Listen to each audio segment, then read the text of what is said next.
Hello. And good time zone. And what is up, gamers? Oh boy, I literally, the second I unmuted the mic, I was like, oh no, do I need to hiccup? Do I need to do a hiccup or something? But I think I managed to crush it with sheer force of will. So, hi. Hope everyone is doing well. Hope you're having good Thursdays. That is the day of the week it is. I really hope it is. Otherwise, I am streaming well off schedule and nobody knows what's happening. But, hi, everybody. Welcome on in. And hello. Here's hope. Oh, thank goodness. This is our painting for today. This is a lactase pill because I'm about to have a chocolate milk. Because I can. Anyways, hello to Turnip. Hello. And Lux. Hello. Welcome in. Turnip, thank you very much for the lurk. Hope you have a lovely lurk. Thank you indeed. Hello, Samantha. Good time zone to you too. More piratey boyfriends. They are, or possibly even husbands. Who's to say? But they definitely love each other very much. Love that for you, says Lux. Thank you. Chocolate milk. Yay. So the chocolate milk is for because I have not been hydrating enough the last couple of days. I can tell, and I'm feeling it. So I decided that I should have 3 beverages. I should pull like a full beverage goblin today and have 3 drinks. And this has been hanging out in the fridge waiting for me as a special treat. And I was like, you know, it's Thursday. Thursday feels like a good day for a treat. Therefore, chocolate milk. Okay, down the hatch with my little magic little pill that makes me not die. Yay. Ah, delightful. Fizzy Water says, I'm sick and this is just what I needed. Oh my goodness, Fizzy, I really hope that you feel better soon. I'm sending you all of the feel better wishes that I can. And indeed, I hope everyone is well. And hello. They're not even amphibians. This is in reference to, depending on your perspective, you may consider this artwork to be blessed or cursed. I really couldn't say. But I'm gonna pull it up on screen in just a second if I can find it on my feed, because I made it myself, so it should be hopefully easy enough to find. Right? Okay. Yes. This is so first of all, this is anti-death pill. I mean, thankfully lactose doesn't make me die. It just makes me feel very bad. So this is Fredward, aka Froggy Edward. Isn't he beautiful? I love him. It's my favorite thing that I've done in my sketchbook, and that's including the time that, and I don't remember, this is a result of the conversation with friend of the channel, Awesome Fox, that resulted in a drawing of what Moomin Troll would look like if he had boobs, which we have named Boobin. And I will not be sharing that one on my socials because it's too cursed. Anyways, Fredward, on the other hand, is just a very sweet little guy. Anyways, hi Fredward, says Many Distractions. Hi Many Distractions, I hope you are good. Oh, thank you, Fizzy Water, very much appreciated. Lux says, oh god, Fox always has thoughts. I like their thoughts. They are a delightful human being. But also it did mean that drawing happened, and I feel bad about myself for having done it. Fredward still needs his steed commander. Listen, I will have more time after Friday. I have a deadline on Friday. I've got a deadline for 2 things on Friday. One thing for a project that I can't show you about yet, and another one for Patreon. So once Friday's over, assuming I finished all the things on the deadline, I'll have more time to draw a little salamander boyfriend for Fredward. Anyways, hope that you're having good Thursdays, everyone. I am not sorry about Fredward. He is friend shaped, and I love him very much. But anyways, we're just painting a couple little guys today. I have, as I have for the last few weeks, these paints more or less. these colors which are made out of these colors, and these colors which are more or less made out of these colors. But by the end, I kind of just it all kind of went off the rails, as you do. And I think I'm gonna, just for the sake of keeping a little bit better space keeping, I'm gonna take them out of the little containy that I've been keeping these pans inside. I've got bad news, incidentally. I have the experimenting with more art things bug again. I don't really own any gouache paints, so I'm thinking of getting myself like a reasonably inexpensive, but not, like Garbo quality set of gouache paints. Because I've been seeing a lot of people using gouache lately, and I'm like, oh, you can do some cool stuff with it. I love watercolor, but I'd be really interested in working with something that kind of puts down similarly to watercolor, but also has some different functionalities. Like, it's more opaque. You can layer lighter colors on top of darker colors without them just disappearing. It's magic. It's magic. Samantha says not to influence the artist, but technically axolotls are salamanders. You don't say, Samantha. Oh my goodness. Hello, Joe. Welcome in. Joe says, hi, I need cozy. I just had a nearly 2-hour interview and I need to decompress. Oh, here you go. Okay. In just a second, I need you to get real close to the screen and take a big sip, because have some of this herbal tea. It's called Starry Night, and it smells very soothing.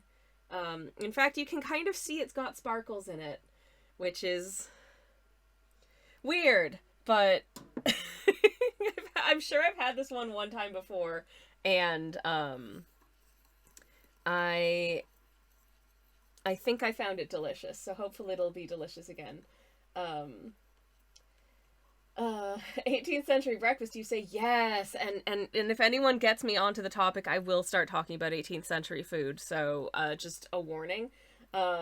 You got the Starry Night, says Joe. I couldn't afford to buy the special edition tea. I was sad and they ran out. Oh, I have rhubarb tea sounds so good right now, though. Oh my goodness. I don't have like a bag of the Starry Night tea. I have a tea bag of it. I have one tea bag of it left, because it came in the advent calendar that I got myself for Creative but I have no more of it than that. But if you want a tea bag of it, Joe, you can have the other one. I'm more than happy to share, but it is just a serving, because that's all I've got. I am currently stirring it with the back end of, it's all good, says Joe. I hope they bring it back. I'm sure they do, because this is a Bird and Blend tea, for anyone who doesn't know. It's a company based in the UK. They do, like, occasional re-releases of like, past special editions and seasonal flavors and stuff. So it may turn up again if it's not on their current wall of offerings. And, I could give it a sippy and have it turn out that it's really gross. Which would which would also mean you probably don't want it. Because I don't actually know what's in this tea. I will have a look and see what the heck is in this tea. It is taking a long time to... Oh, that is extremely sold out. Yep. But they do still have the ingredients list on the website, which I appreciate. Ingredients. Apple pieces, rosehip, hibiscus, eucalyptus. I think that's what I'm smelling. I was like, what is this, like, super, like, herby smell? It's the eucalyptus leaf. That'll be it. Well, if I was a koala bear, I'd be very pleased about this. Mallow flowers, orange peel, elderberries, lavender. I do get lavender. I do get lavender when I smelled the tea bag as well. Sunflower petals, cornflowers, and natural flavoring. It smells very eucalypty. Oh, Joe has also put the ingredients list, has pasted the ingredients list in the chat. It smells very, very eucalypty to me. So if that appeals to you, it smells like a plant, which is stupid because obviously it's made of leaves. It's made of leaves. Of course it smells like a plant. I am such a ding dong. Hold up.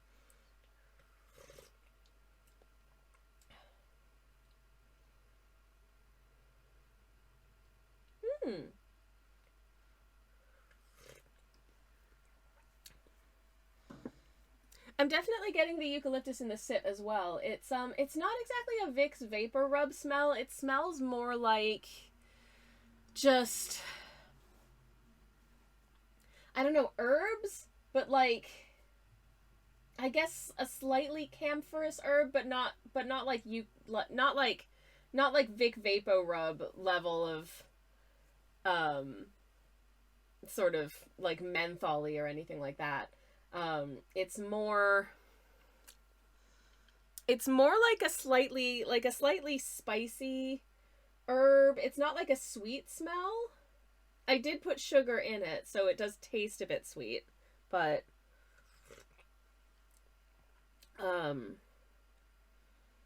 yeah, it's very, I would describe this, as far as herbal teas go, this is one of the most herbaceous ones that I've had. I get a bit of the lavender as well, which gives it that sort of like creamy herbaceousness. It's slightly floral. And definitely the eucalyptus is hitting as like a main tasting note for me. I could see this being very comforting. In fact, it is very comforting, but it's definitely different to to a lot of the herbal teas I get. I find a lot of herbal tea blends tend to lean quite heavily onto like the sort of chamomile end of things. It's sort of that sweet, sort of honeyed, sort of fruity floral kind of situation, and it doesn't taste like that. It tastes much more sort of herbaceous and has a little bit of a bite.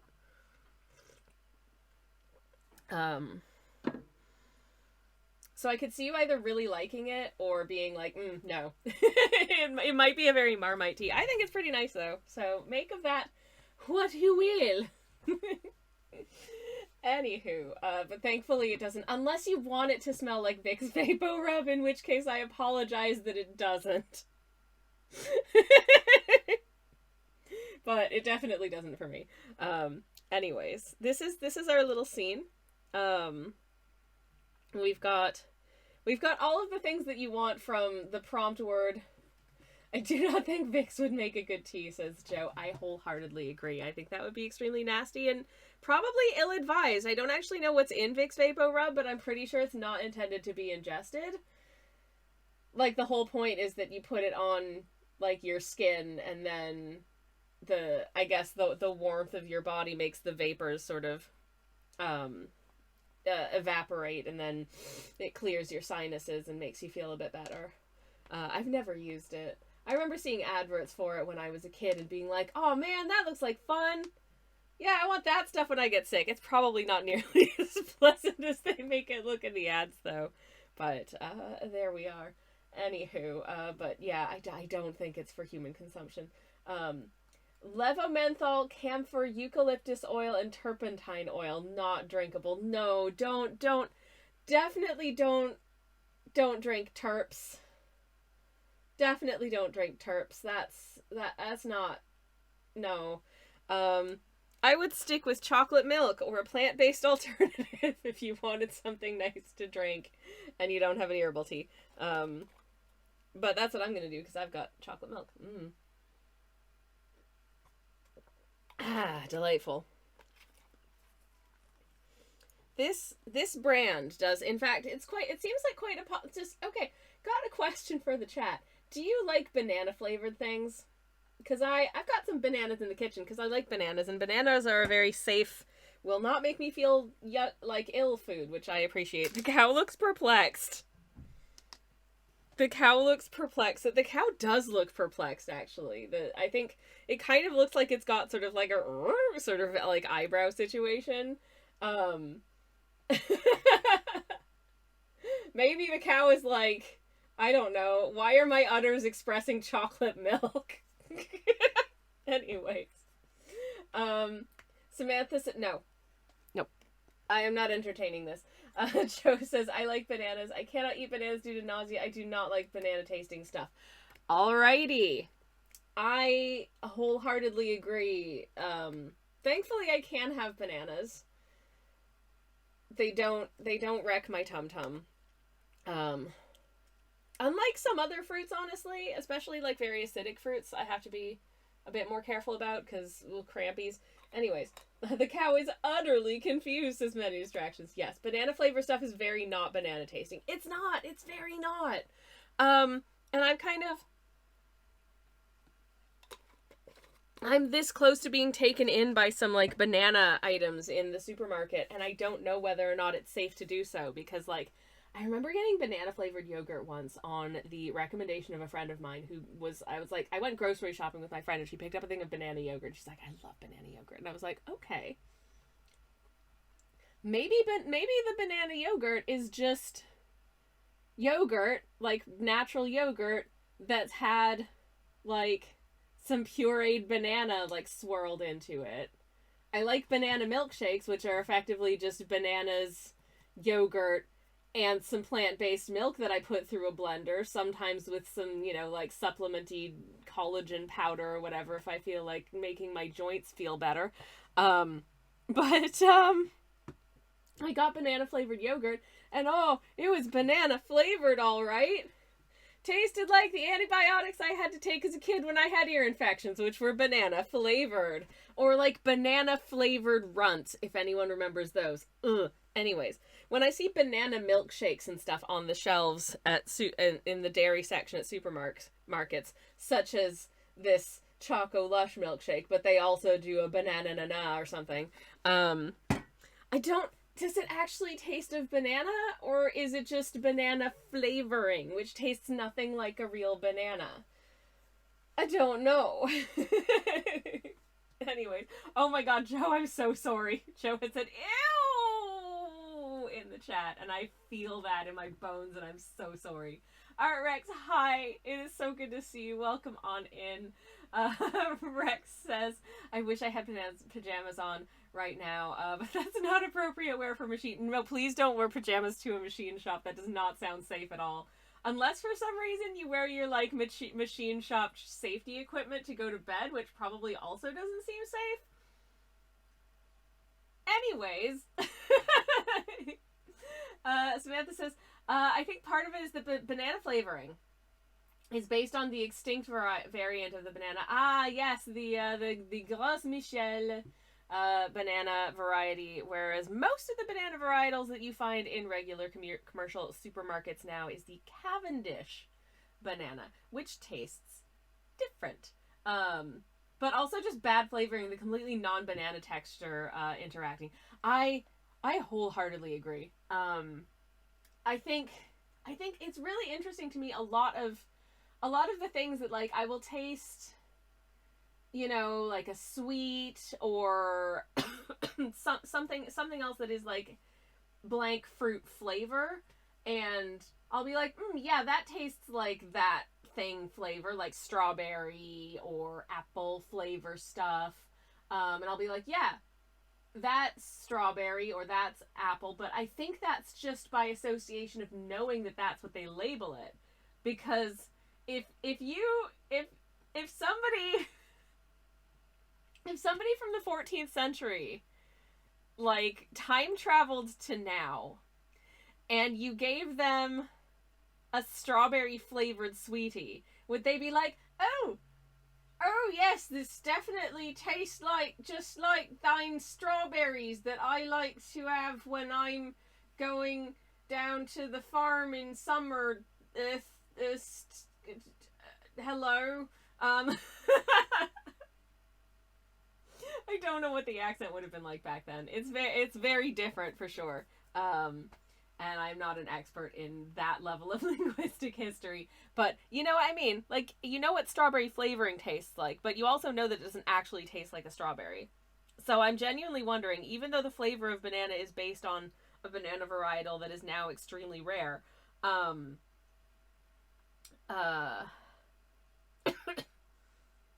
does it actually taste like that banana, or is it, again, kind of a very thin approximation of that banana comprised of various different, like, flavor chemicals and compounds that don't really get at what the full banana-ness of that banana would have been, because, it's missing obvious other things. It's got other stuff added to it. Anyways.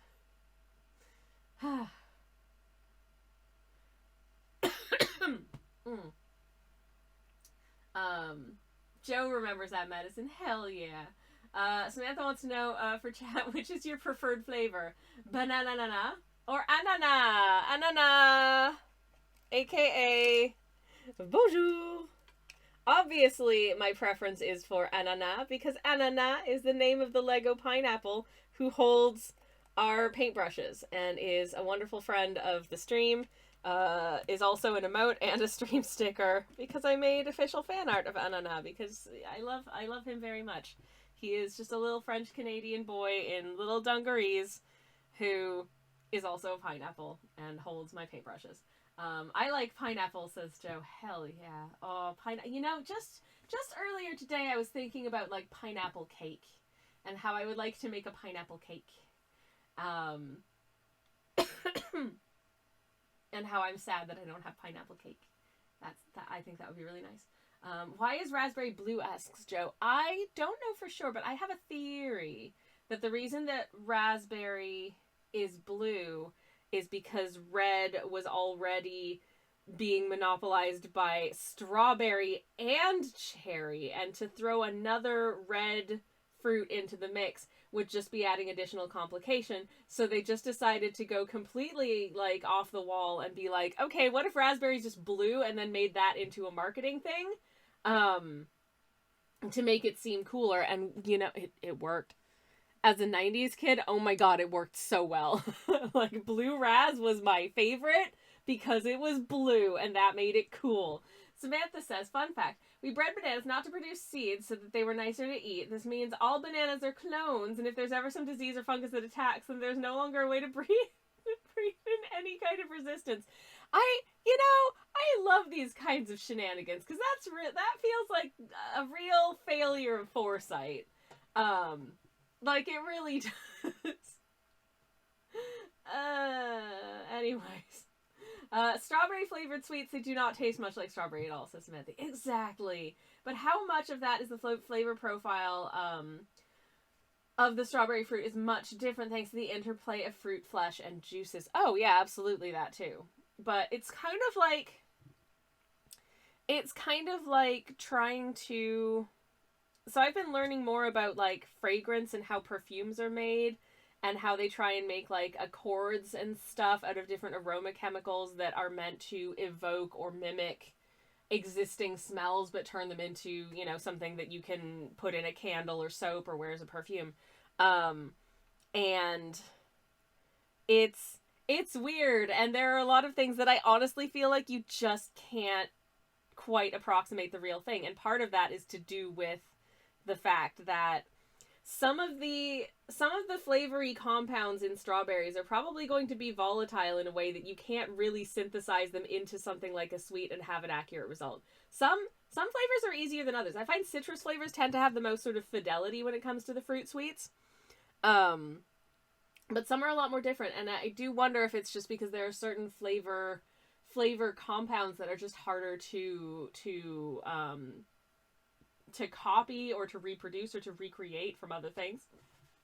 In the same way that, like, for instance, it's very difficult to make a perfumey fragrance situation that smells exactly like roasted coffee, because the stuff that makes roasted coffee smell delicious is also what makes it go stale. So you can't really just take that, like the oil of roasted coffee, and put it into a perfume, because it'll go off in like a few months, which you don't want. So there are other things that you can do to try and recreate the feeling of it, but it's not really going to be exactly the same. I do wonder if it's that kind of thing. But definitely some of it also has to do with things like texture and the other elements that aren't necessarily flavor things that go into something like a piece of fruit that give it the sensory experience that you have from it.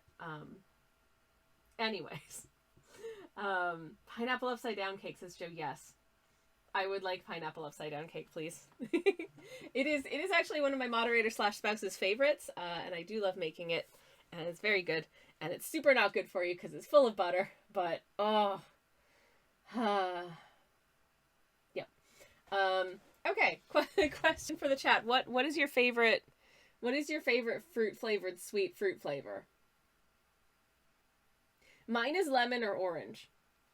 It was definitely like a strawberry cherry situation when I was a youngin', but I don't know. I'm a little bit more sophisticated in my palate now, so it is lemon or orange. Blue flavor is usually the best flavor, says Rex. I mean, blue, just the visuality of blue, I think makes anything look more delicious. Depends on the sweet, says Joe. I like the red Sour Patch Kids, the red gummy bears, but the green fruit pastels are the best. That's lime flavor. That's an important distinction as well. Oh my goodness. The absolute betrayal when you're expecting a green sweet to be lime and it turns out that it's green apple. Do not want. Anyways. Lime or orange, says Fizzy Water. I like how many of us are on the citrus train. That's good. Lime is the best sweet fruit, says Samantha. Lime is like third for me. Right after lemon orange, which are tied. So I feel that. I like lemony sour things, says Rex. Hell yeah. Lemon is top tier. I also like a lemon baked good as well. I like a lemon biscuit. I like a lemon cake. I like a lemon tart. I've got lemon curd in the fridge, and this weekend I am going to buy a thing of gluten-free puff pastry, and I'm gonna make a lemon tart because I can, and I'm very excited about it. Should I make meringue? No, because then I'll have egg yolks left over, and I'll have to find something to do with the egg yolks. Anyways, ew, green apple is the worst, says Joe. I have an aversion to green apple flavored things for a very specific reason that that I probably don't need to tell you about on stream because it involves me misbehaving as a teenager. All Starburst, says Rex. Ooh, Starburst is a delightful sweet. It really is. Starburst is good texture, but Starburst is a problem texture for me because once I start eating them, I can't stop eating them. And there comes a point at which, like, I don't even want to eat them anymore, but I just keep doing it anyways, and it's bad, and then the whole bag is gone. And I have 100% done the thing where before I start eating the bag of Starbursts, I go through the entire, like, thing of Starbursts, and I count out how many of each color flavor there are, and then I make sure to sort of, like, eat strategically so I have, like, the same number of each color, so I can eat them sort of going in, like, order of preference, but eating one of each, which is very normal of me. No medical professional has ever confidently stated that I'm not autistic. Anyways, I think worse than the apple lime thing is when you see something red and it's actually cinnamon and not fruit at all. That's cruel. Imagine thinking it's gonna be cherry and it's cinnamon. No, that's awful. Joe says cinnamon sweets should die. Like, I've gone into a sweetie situation before thinking that it's probably going to be cinnamon and then be like I'm fine with the fact that it turns out to be strawberry. But the inverse would feel like a betrayal. And I say this as someone who likes cinnamon in the context of, say, you know, like a cinnamon bun. I love a canelbuller situation, you know, but man, no, thank you. I completely agree, Rex. That sounds horrible. Rex says, I need to, like, grab a few Starbursts and then put the bag out of reach. That is extremely wise. Maybe I need to ask my moderator / spouse to just, like, take my sweets and just hide them from me. But no, I don't want to make my moderator / spouse responsible for me and my self-control when it comes to sweeties. Self-diagnosis is valid, Joe. Thank you. Wholeheartedly agree. To anybody out there who is thinking, I think I'm this. You know, that's valid. Especially considering the barriers to diagnosis for a lot of people are extremely large and sometimes can have unintended consequences on things like immigration or insurance, if that is a concern for you. So there are reasons not to, as well as reasons to. So, Joe says, also as a general trend, all my friends seem to turn out to be neurodivergent birds of a feather. Like, honestly, same, Joe, same. Halt, hi, also, we're friends. But yeah, no, genuinely, every time a friend of mine is like, is like, you know, that thing that I do is really is more explained by the fact that now I know I'm autistic, and I'm like, yep, we just we just have some kind of like neurodivergent radar that we just seem to find each other. Samantha says, someone tell the NHS that self-diagnosis is valid, but stop gatekeeping medical care behind a panel of experts who ask invasive questions. Not to mention the number of times that experts, at least I've heard anecdotally from other people who've been through experiences like this, will be like, oh, no, you can't have that because you're a girl. Or, no, but you smiled on the way into your appointment, so you can't be autistic. Or, but you were good at school, so no. It's like... None of those things are in the diagnostic criteria. You're just talking out your butt. Anyways. Jelly Belly Bamboozled. Oh, Bean Boozled. Never keep it away. Worst snack ever. I've never done the Bean Boozled thing, and it terrifies me. I did once have a single jelly bean that was like grass flavored, and I was like, I don't like this. I'm gonna pass on that. Anyways, somewhere back in the chat I missed, I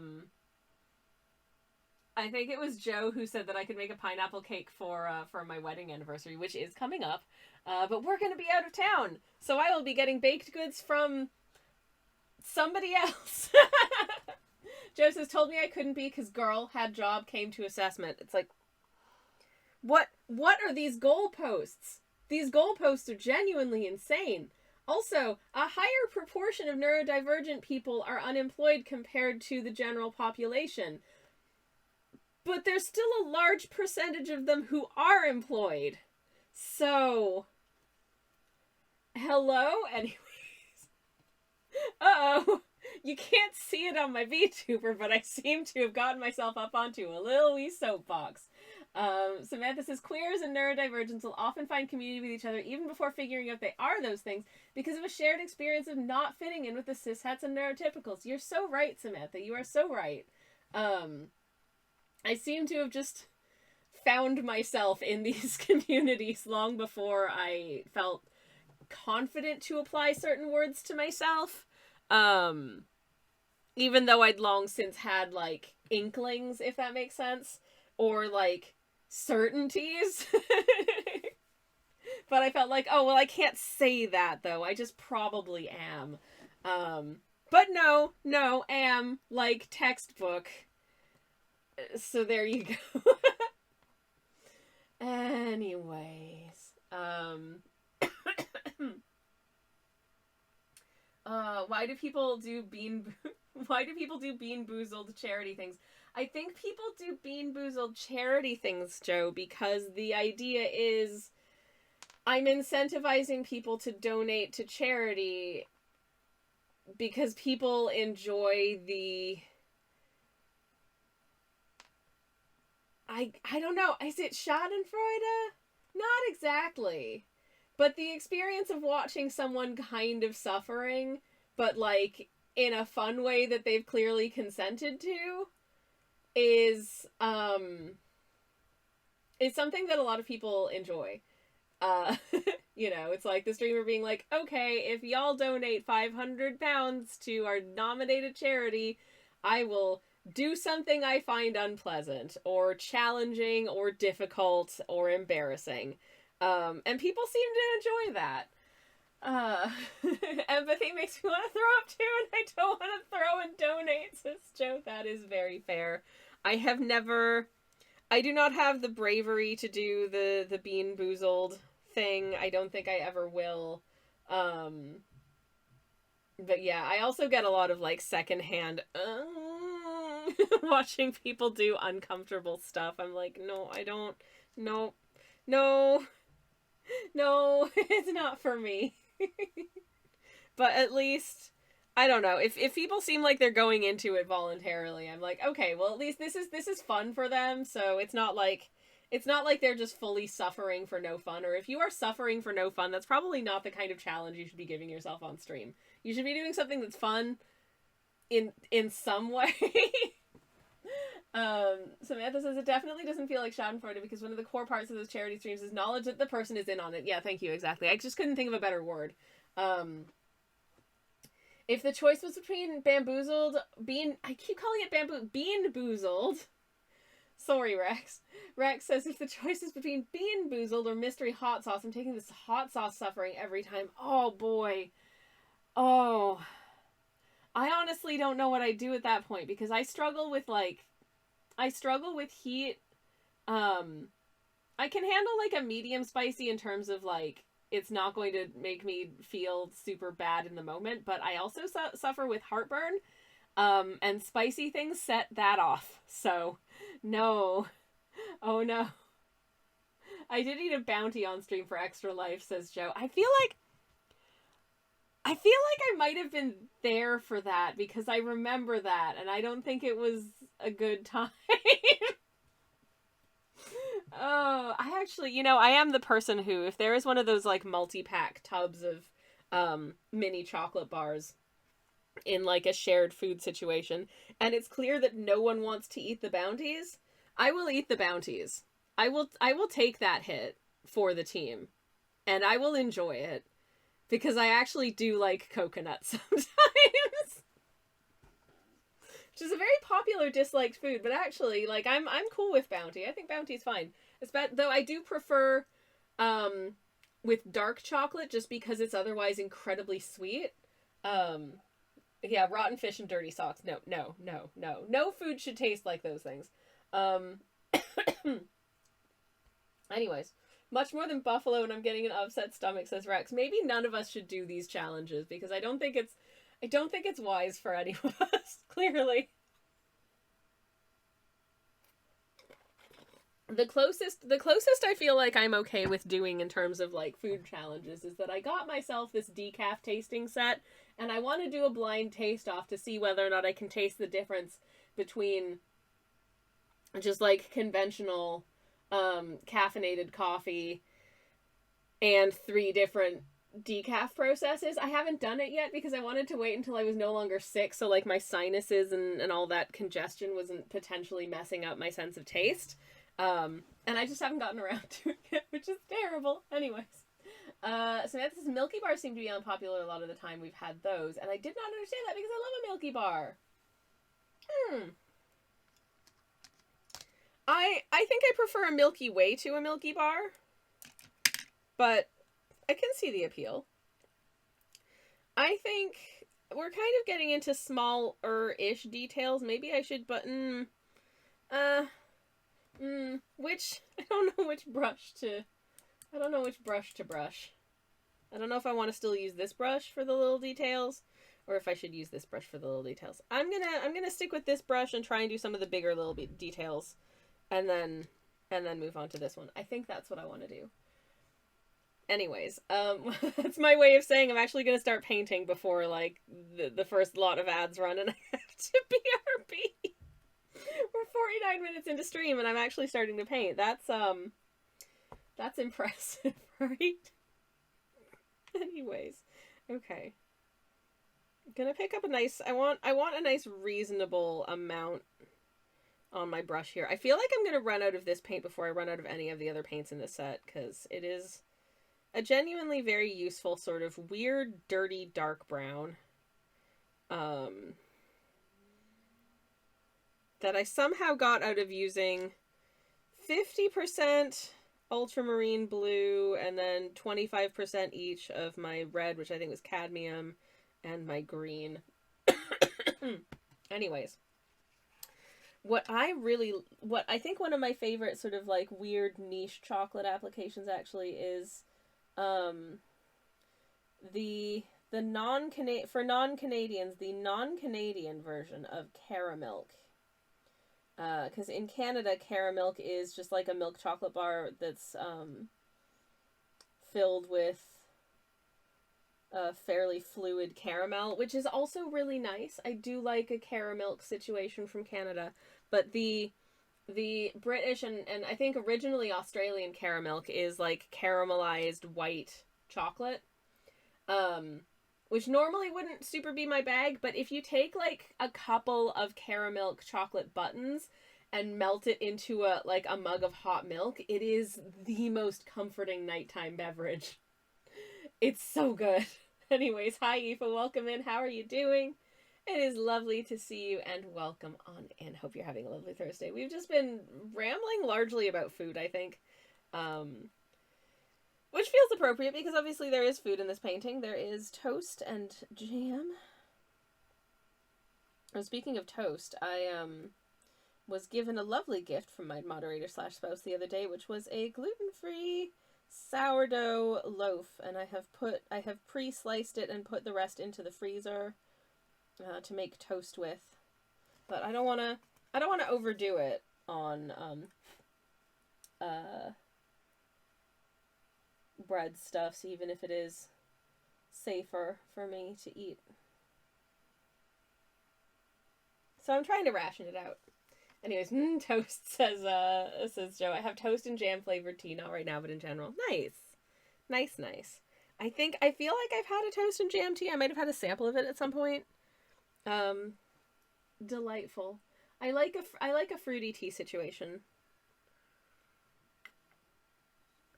I do. This tea remains eucalyptish. Is that a descriptor? Is eucalyptish a descriptor? I feel like it should be. Because that definitely has a eucalyptish vibe. Anyways. Jonathan's toast. It's been so long since I've had toast. For one thing, I do not own a toaster. For another, I just cannot justify buying a loaf of bread. Because I can never get through enough on my own. Gasp! I mean, I typically keep my sliced bread in the freezer so I can just pull it out whenever I want to make toast. But I used to have a toast snack on the fairly regular. I would get the Vogel's linseed bread, which I love so much and I miss it so much. Because I can't have wheat for the most part now. But feeling very sad about that, obviously. But, what was I gonna say? Wheat, toast. Oh yeah, I would just have, like, a couple slices over a couple of days and then put the rest in the freezer. Bread in the freezer just takes too much space for something I'd probably only eat occasionally. That's totally fair. That is absolutely fair. But yeah. I used to have a freezer that was so small I couldn't fit an entire pizza in it without, like, taking it out of the box and snapping it in half. So, relatable. Anyways. Rex says, my grandma has a microwave toaster combo. Whoa! The buttons are along the top, and the side panel where they normally are opens up to reveal a 2-slot sideways toaster. Rex, you are blowing my mind right now at the idea that such a thing exists. Oh my goodness. That's wacky and wild. That sounds so weird. I've never seen something like that. Eve says not doing too good. Oh no! Sad, but I did make some nice dessert lately. Rice pudding with white chocolate, black pepper, and thyme. And with it a pear compote with allspice and cloves. It was really good. That sounds incredibly cozy and comforting. And I hope that whatever that your sadness, that the clouds part and some sunshine gets in there and that you feel all better very soon. I very much do. Your grandmother is living in the future, says Samantha. Genuinely, that's so cool. I want one. I do not own a microwave, says Samantha. Perhaps I should fill both gaps at once. I mean, it would be the most, like, I would say probably economical and convenient way to do it is to just satisfy two needs with one appliance. In general, in the kitchen, I'm not a huge fan of having a lot of unitaskers around. Like, I would not have said yes to getting an air fryer if it hadn't turned out to be so incredibly useful. Because it is so incredibly useful. So I'm very happy with it. I just wanted to let y'all know, we are using these paints here, but I do have a secondary palette because for these guys, there are a couple of colors that this palette doesn't really fulfill. Like, I don't feel like I can make a convincing approximation of human flesh with these, and I don't really want it to have like excessively moody lighting because it's supposed to be breakfast, so it should be like morning time. So I would think that the lighting would be fairly kind of neutral in that way. So I'm pulling in my 1930s palette from Choosing Keeping, and gonna use some of the slightly warmer browns to try and make like people colors. But I'm also going to take what I have of this sort of hue, and I'm gonna add a little bit of a warmer brownness to it to try and create a slightly blonder wood for this kitchen table.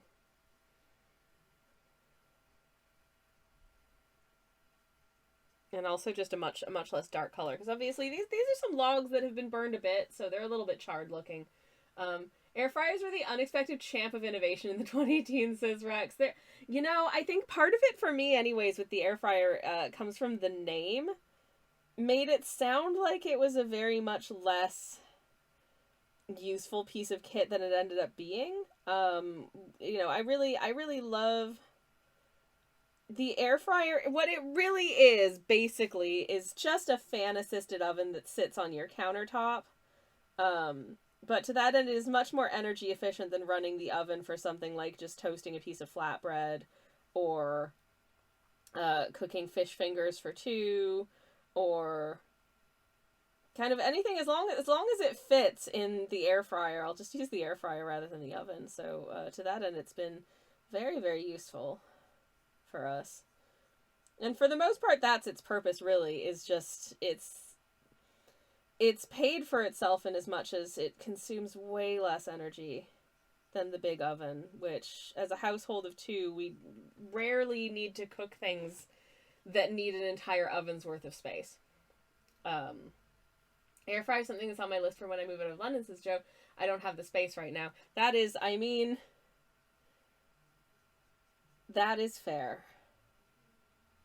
I do recommend it, but also I'm very cognizant of the fact that, you know, London and spaciousness tend not to go hand in hand when it comes to one's home. We managed to scrape out a tiny amount of counter space for ours. And I mean, that counter space would otherwise just be used for like an extension of pantry. Because I hate the way that our cupboards are set up, so I never use our cupboards. I just have a pantry that's basically like the last shred of countertop in the kitchen, which is where all my, like, you know, sort of flowers and spices kind of sit, and then I have a little caddy space next to the hob that is things like oils and sauces that I need to get at quite a lot. Which is probably really bad, but here we are. If I was in the kind of kitchen that had less counter space than this, I would probably get one of those little, like, carts on wheels. It's basically just kitchen shelves, but for people who don't have any space in their kitchen. But yeah. It also means that you don't need to run the oven in the summer when it's already too hot. Yes, exactly, right. That's one of the things I love about the air fryer, is that it preheats way faster because there's way less space. And it pumps way less heat into the room, which is really, really nice. I'm going to take another sip of my beverage. Well, I say that, I mean, I'm going to take another sip of one of my many beverages, because I have, like, 3 of them, which is so normal of me. Extremely normal. That's me. But yeah, to anyone who has the means to do so, I'm not going to become, I haven't become one of those, like, air fryer cultists who will just be like, oh, you need to own an air fryer, it's life-changing, blah, blah, blah. No, but it's really nice if you're just making, like, 6 dino nuggies. It's nice being able to just throw them in there. It's faster, and it'll be less expensive in the long run. I don't actually, from like an energy usage perspective, I don't actually know how many uses it takes for the air fryer to effectively pay for itself in like your electricity bills being less, but whatever. Being ADHD means either you have no beverages or several. There is no in between, says Samantha. Yep. I have been on a real no beverage kick, and I know it's really bad for me, so I'm on a many beverage kick. It's chocolate milk time, while my lactase pill is still somewhat active. Delightful. It's also just about time to BRB. So I'm really proud of myself that I managed to paint 2 things before we took a break. Yeah, we did it. I really want to finish this today, because if I don't finish this today, I have to finish this and 2 other things tomorrow. I had really planned to get more things done this week. And then I got floored by being unwell for several days, and I'm coming back out of the woods now. So hopefully I have the energy to be very, very productive in the like 3 hours I have after stream and before dinner time tomorrow. We will be continuing playing Dadish tomorrow on stream, by the way, just in case anyone's curious, because I love that game. It's so stinking cute, and I want to finish it. But I'm going to have a quick BRB, if that's okay. I will pop on the BRB screen. The BRB song is playing. I will be back in a minute or 2. Get a drink, have a stretch, do all that jazz, and I will see you very shortly. Hi, everyone. We're back. Welcome back. Hello. I am committed to actually getting more painting done in this segment of the stream. I swear I am. We'll try anyways. Hello. For anyone who isn't looking at chat, as soon as I went on PRB, I was like, oh my god, I really am dehydrated. My throat is super sore. So I'm gonna continue chugging fluids and see if that helps. Delightful. Anyways, I do, for fluid getting in this, I really do appreciate a good sports drink. I love a good sports drinky situation. And I do note on the packaging of sports drinks, like, my favorite is Pocari Sweat, at least of the ones that I can get here. But Lucozade Sport Orange is a reasonable one as well. That they'll be like, for replenishment of fluids for individuals participating in strenuous sports and stuff, and then there's me who just like forgets to drink beverages for long periods. And I'm like, oh, can I still, is it okay if I, because I'm gonna, and then I do. Anyways, I'm trying to decide what color I want to make this kettle here. I don't know. It spends a lot of time sitting on, sort of a stove over a fire, so I figure it might be a bit charred, maybe. I don't know. But I accidentally clicked onto Pinterest just then, and it was like, hey, sign into Pinterest, to which I say, no, leave me alone. I don't even know if I have a Pinterest account anymore, and I don't want one. Yay. So I think I might just be boring and make it brown. Sort of a brownie color. But like a reasonably dark brownie color, so I'll take a little bit of this brown, and I might just mix in a bit of this sort of reddish brown color, which I'm calling Blood Moon, because it's got a very blood feel to it to me. But now it's just kettle color for now. Actually, oh, okay, yeah, I like this. This is good. This is good kettle color.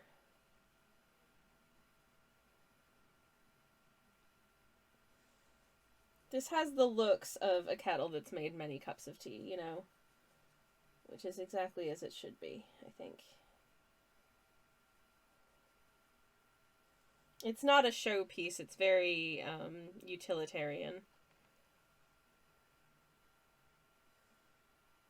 But that's what you want from a kitchen that you work in. When you see those, like, very aesthetic kitchens of, like, very fancy people's homes, and you're like, nobody cooks here.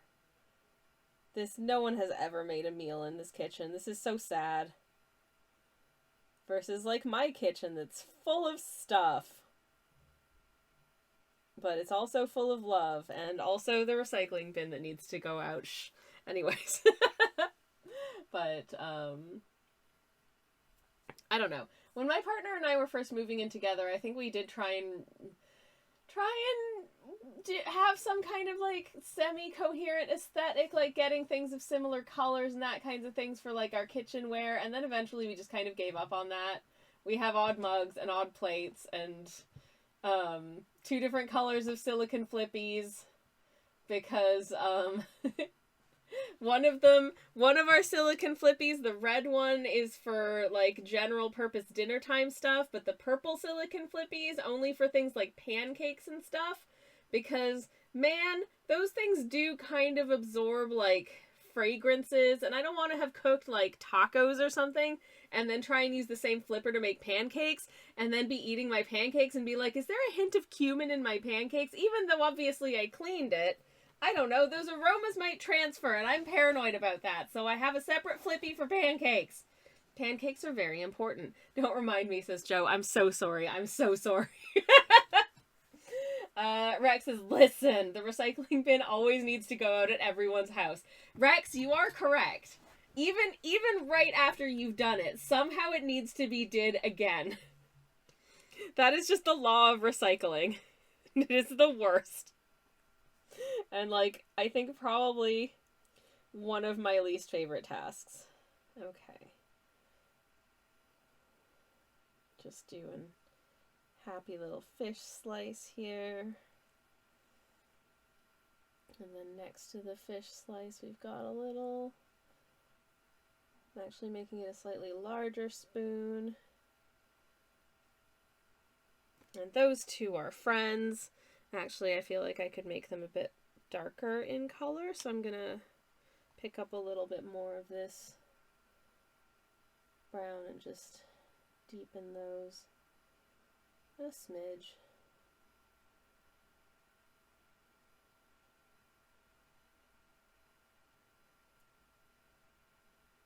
Like so. Okay, fabulous.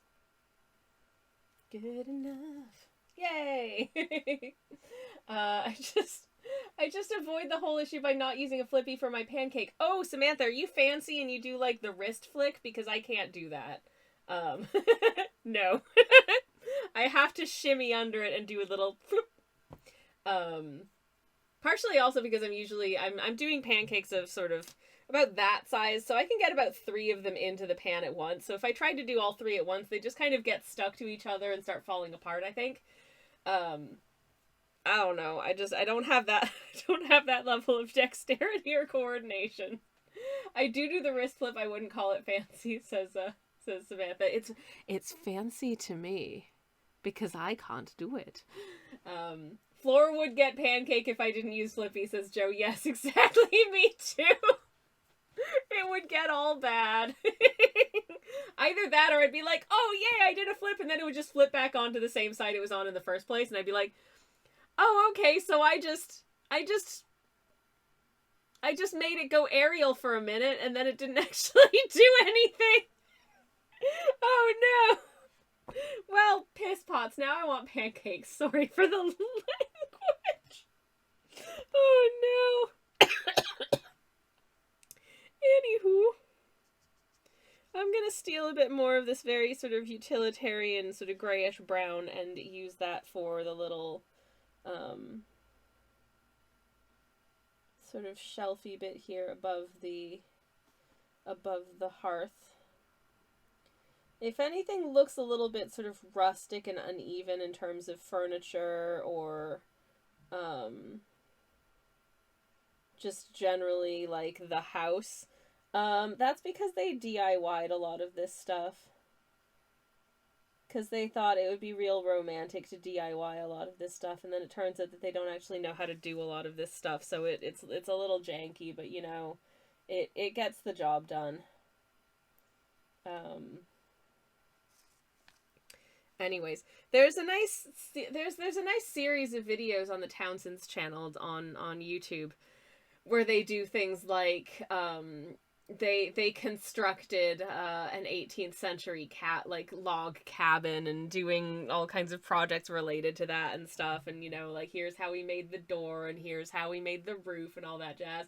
And you know, it all looks pretty good, but it all still looks pretty rustic because a bunch of people who aren't particularly experts in like carpentry and stuff did it by hand, because that's what a lot of people would have done back then. So, you know, it feels period appropriate for these two, okay? Anywho.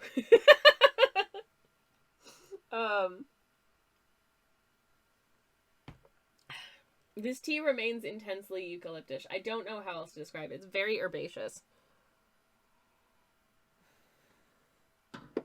It really smells like a plant. It smells kind of like aromatherapy. Anywho.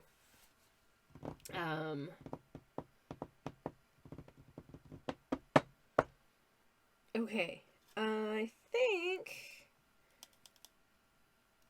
think I'm gonna cheat slightly and pull from my 1930s palette for this pan up here a little bit. I just, for all of the Stream Ink Cozy January prompts, I decided I wanted to primarily use these paints that I have made my little palette of, but it is a very limited palette. And this piece feels like it wants to expand a little bit beyond that. And that's okay.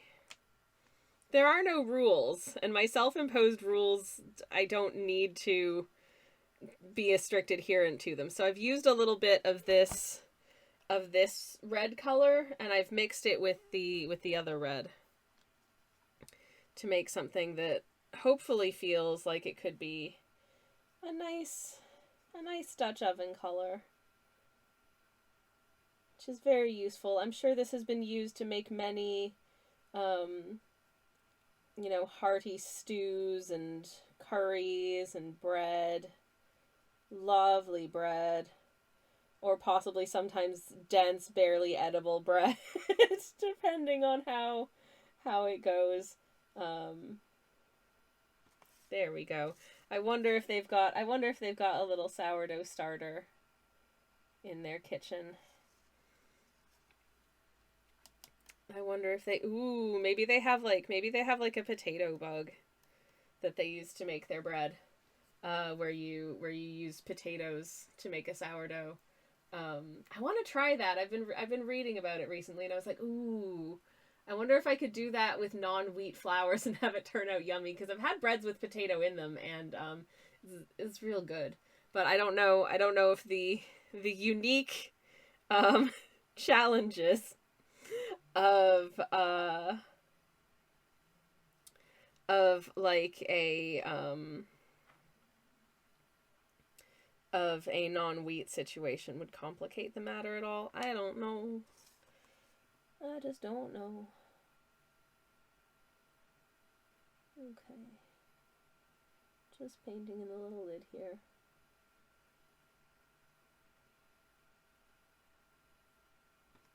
There we go. Yay! Anyways, what would breakfast have been in the 18th century? I was thinking about trying to answer that question today, but the thing about that question is that the answer is complicated. In as much as obviously it depends on where you are, what's your vocation, what's your like economic/social status. All of these things are going to impact what you're likely to be having for breakfast. If memory serves, like bread and cheese, it's pretty common, I think. But yeah.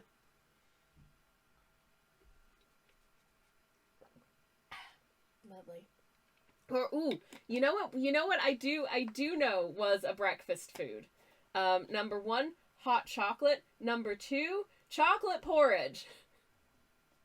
You would make a porridge and put, like, milk and chocolate in it and have that for breakfast. I do know this. Enlightened times, clearly. kind of like Cocoa Pops of today.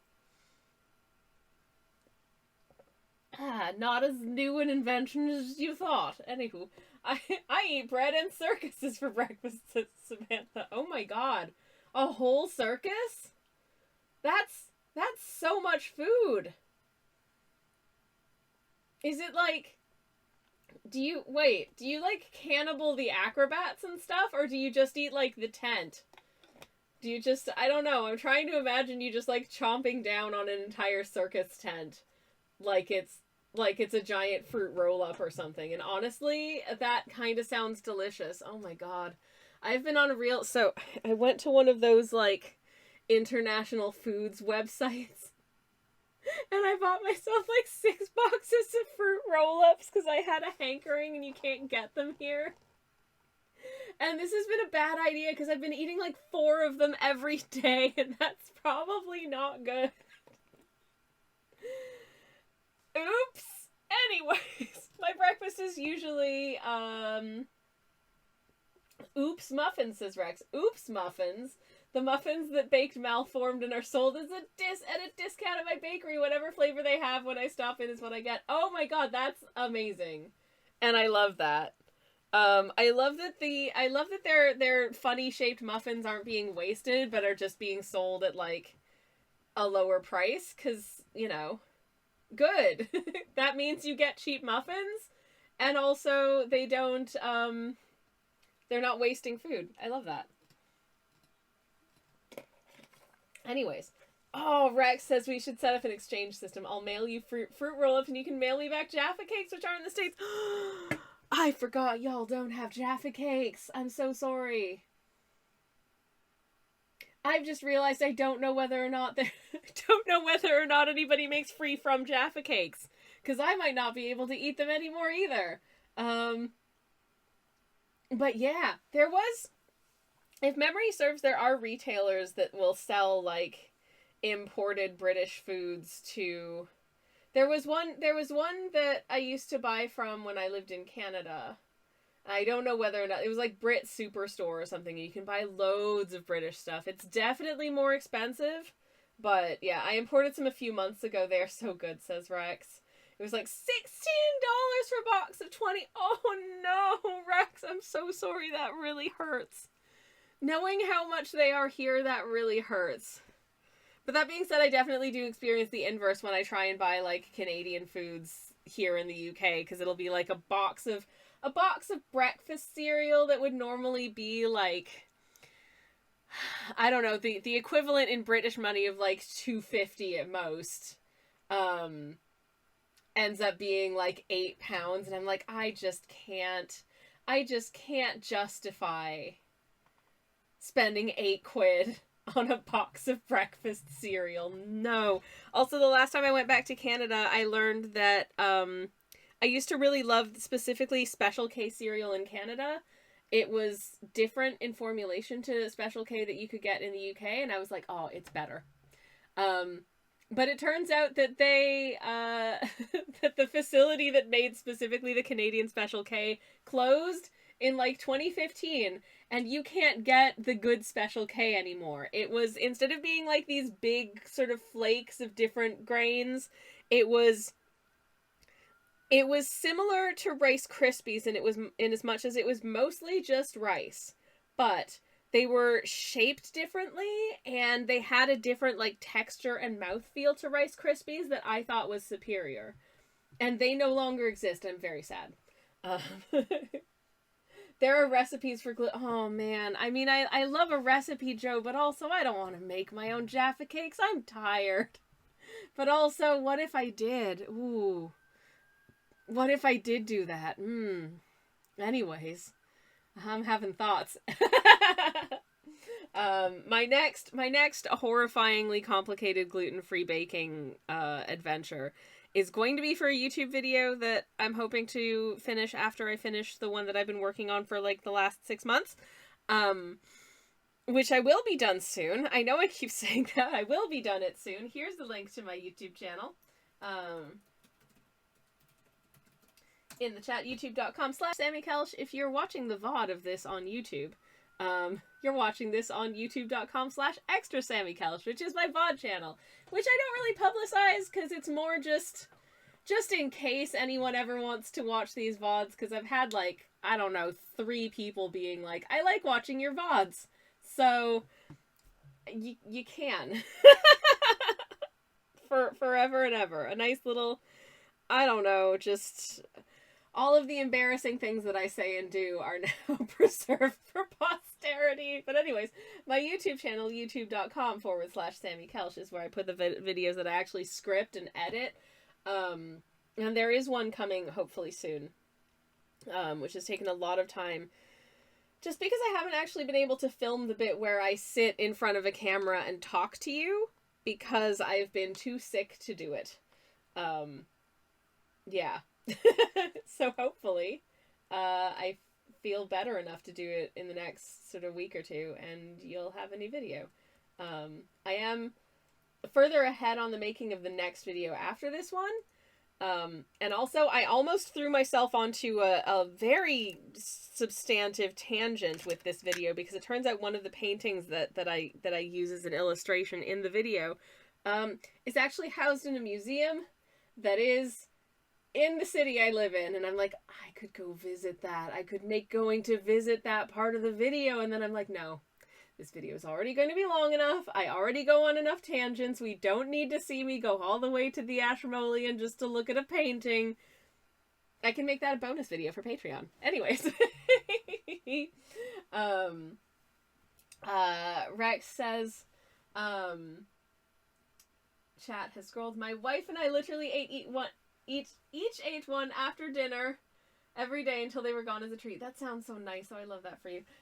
But what if we do need to see that, says Samantha? I mean, I am probably going to do it. But will it be? I don't know where it will go. Or if it will end up being interesting. It might not be. I don't know. I'll definitely see if I can surreptitiously take a selfie with that painting. And hope that I don't get in trouble with the people at the museum because you're not supposed to take photos or something. Yeah. Anyways. I don't think they're a super strict no photography museum. Like some places are. I remember once, like a gazillion years ago, like when I still lived in Canada at some point, I was doing some vlogging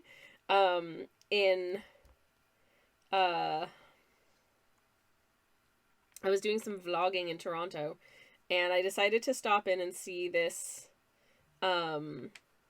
art exhibition that was like a special exhibition that was on for a limited amount of time, that you had to pay extra to get into. It was really, really cool.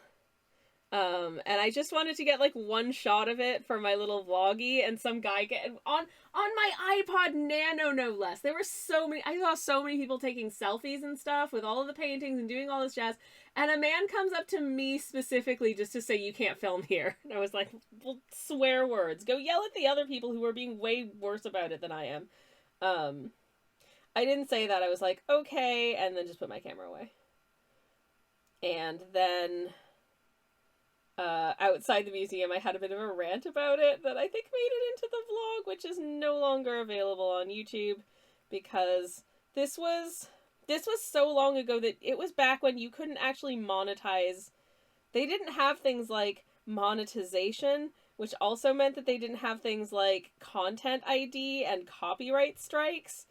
You could just put whatever music you wanted under your YouTube videos and you would not get in any trouble, because no one was making any money off of it.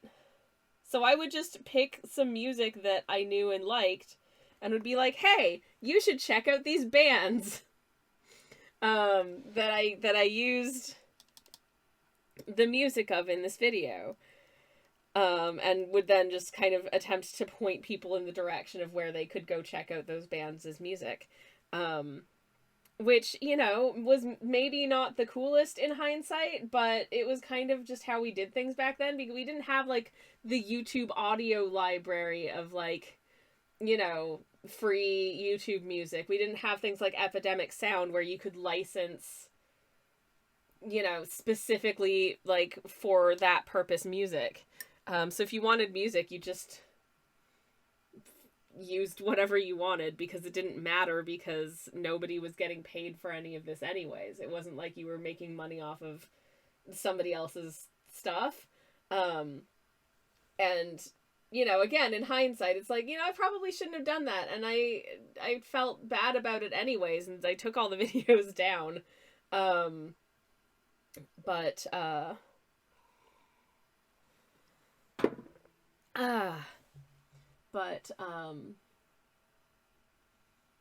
also, they were filmed on an iPod Nano, so they were horrifically poor quality. Also, I was under 30 back then, so I was probably really embarrassing. And again, filmed on an iPod Nano. But anywho, those were the days, am I right? Okay. Can I just pick up a nice dark amount of this weird, murky, every color altogether color? Yes.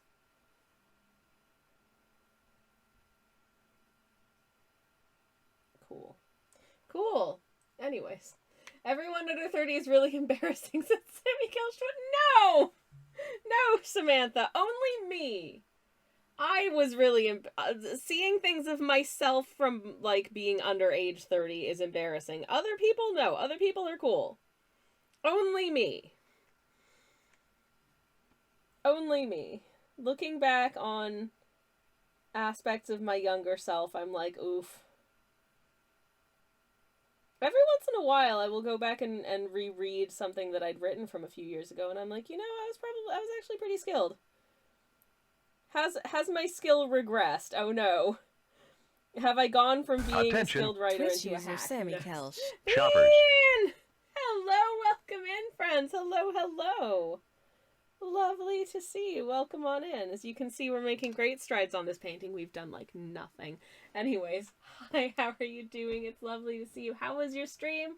I did have some lurkies earlier in Bean's stream. If you're not following Bean, go give her a follow. Go do that.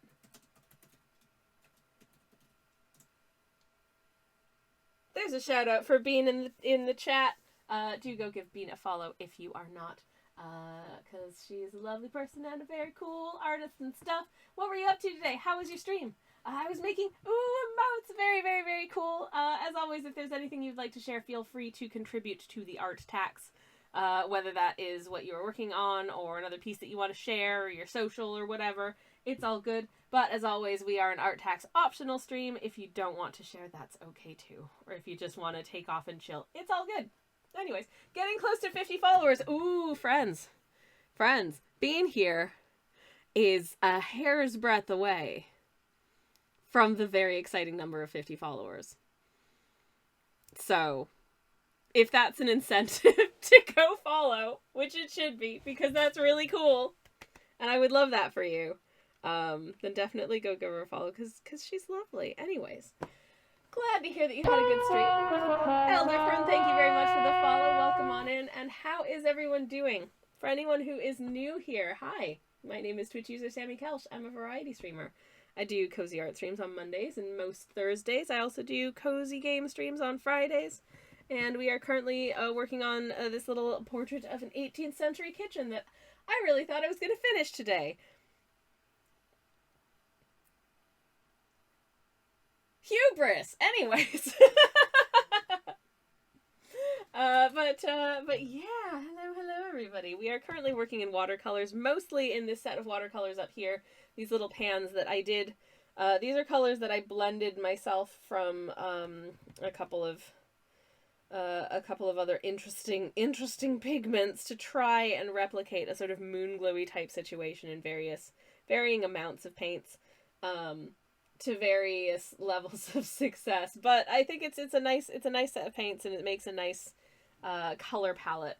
So I'm having a good time using it. Anyways, but yeah, what was I gonna say? I don't know. But for anyone who's not familiar with my artwork, I mostly, almost exclusively traditional art, almost almost entirely whimsy. Here are some hamsters we did last week. They are in love. They are a couple of 19th century hamster ladies who share a lovely little one-bedroom cottage together. And as you can see, this lady here is bringing her dear one a nice cup of hot chocolate while she reads a book, which is the kind of life that I wish I was experiencing at any given time. I do have a dear one, and we do make ourselves beverages at the very least, but yes. Anywho, Bean says, I have my art ready after your intro. Feel free to send me a whisper whenever you're ready. I would love to share it with the chat. Yes. Anywho. And that over on the left, obviously, is me. I am a spherical pirate working with... I wish I was painting with a feather right now, but I'm just using regular old paintbrushes. Because I'm not that cool most of the time. Though I do have a feather quill pen. I'm just too scared to use it. It's too cool. I am deeply intimidated by it. Because I'm not that cool. But it's really cool. Anyways, today's tea is the delicious Starry Night, which is... I have described it as eucalyptish because it genuinely tastes like eucalyptus. It's kind of weird.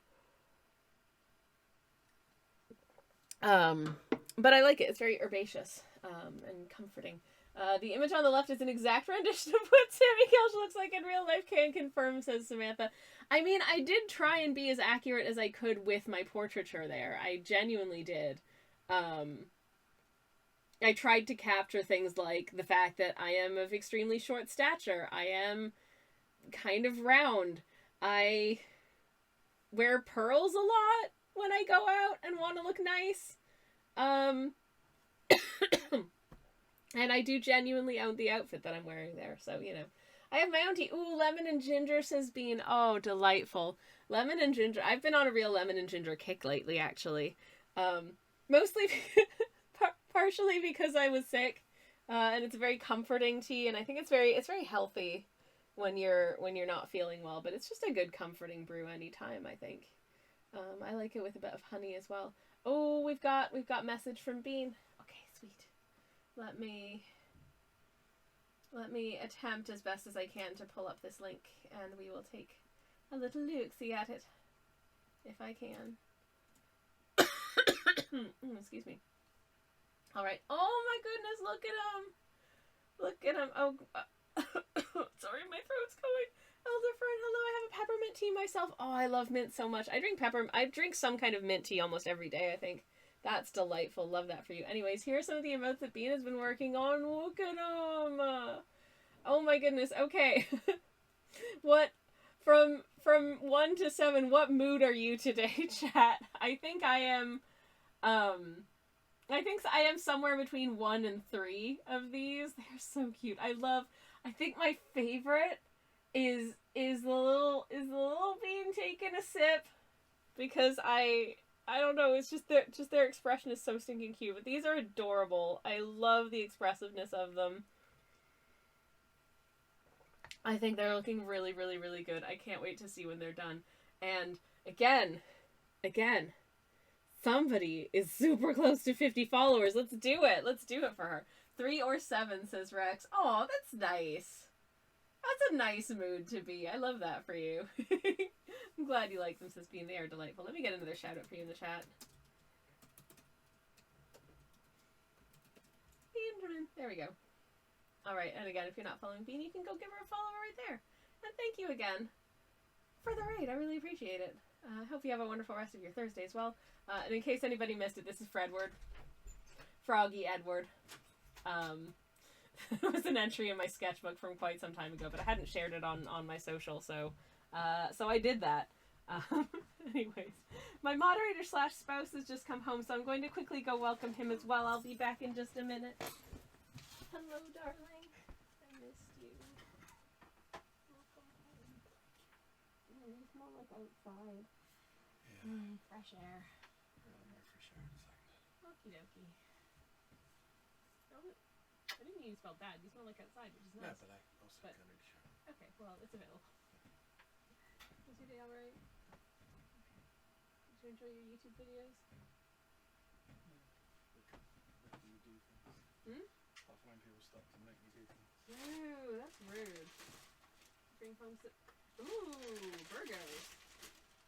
And... more pasta! Hell yeah! And... I've got a feeling that might have eaten it. It does, but it's such a tiny amount. Is it in stuffing? It might be in the stuffing, I don't know. It doesn't say. But it's going to be such a tiny amount that I feel like I can probably have like one and not be sick. So, that's alright. Do you want me to go put these away? Or do you want to go put these away? Okay. Oh! Oh my god, are you okay? Okay. Mini me's fallen off of the shelf, but she's used to it. There we go. And the ketchup's on the floor. Thankfully, it was still sealed. Marry me. I love you. Hello again. I've got great news. Now I will recharge, says Bean. That is a wonderful idea. Have a wonderful evening, a wonderful Thursday, and thank you again so much for the raid. I really do appreciate it. And thank you for your patience, everybody. My moderator slash spouse has come home, so I went to say hello to him because we're married. And I want to, you know, when my person comes home, I want to know how their day was and check in with them, and because I missed them and I want to see them. I'm sorry, I'm so gross. Anyways, but he brought me a bag of free from pasta, so we can have pasta with veggie meatballs, I assume. We still have a little bit of the other one. We've got a little bit of the other one, but not enough to make a whole thing of pasta. Anyways, so he brought some pasta, so we can have pasta meatball on the weekend, which I'm very much looking forward to. And, and also some ketchup, because he likes ketchup, which, you know what, fair enough, ketchup's delightful. Ketchup is an integral ingredient of the extremely non-Italian Japanese spaghetti Napolitan, which I've never made, but I feel like I should try making it sometime, just to see what Japanese home-cooked Italian food is like. Bean says, because we are married, cracked me up. Heck. I mean... It's true, we are married. Our 10th wedding anniversary is coming up a week from tomorrow. Don't dox us. That's not a dox, babe. I'm not telling them the name of the hotel we're staying in or anything. If they know we've been married 10 years, then they know I'm going to be like over 18, and that's just Saturn in the religion. I'm going for a shower. Okay, sweetheart, I love you. Anyways, 10 years never, says Joe. I know. What is time? What is time? It feels really weird to me. It still sometimes I'll just be going about my daily business and I'll just be like, wait a second, I live in the United Kingdom. And if we've been married for 10 years, I will be coming up to my 12th birthday of living in the UK this year. It's a few months after our wedding anniversary, because I moved here in May of 2013. Can you believe? It feels longer and shorter to me, says Joe. I completely... Listen. Okay, Joe. And chat. Here's how I am feeling about time at the moment. It feels like the year 2020 was, like, simultaneously, like, last year and also, like, 20 years ago. But it also feels like the 90s was like 10 years ago at most. Somehow both of these things are true. Like 2019 was like 20 years ago, but the 90s was like 5 years ago. I don't know how I can hold both of these feelings in my heart at the same time, but somehow, you know, I guess my heart has two hands. Time is just no, says Joe. Time makes no sense at all. At all. When when I'm listening to, which I do every year because I have a music playlist that's just called non-Christmas songs featuring sleigh bells that I love to listen to, which includes Hazy Shade of Winter, as recorded by the Bangles. And when they sing Time, Time, Time, I feel that. Because it's weird. And that song is weird. I like that song. It's a banger. Anyways, inside you, there are two wolves, says Samantha. Neither knows what year it is. They really don't. They really don't. It's very confusing. You could juggle them, says Bean. Oh god, I would drop them on the floor and they'd shatter like Fabergé eggs. Oh no. Can you believe?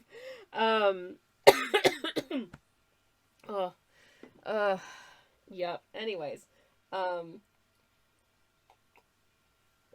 So, because I know you're very curious to know this, tonight's din-dins, I do have plans.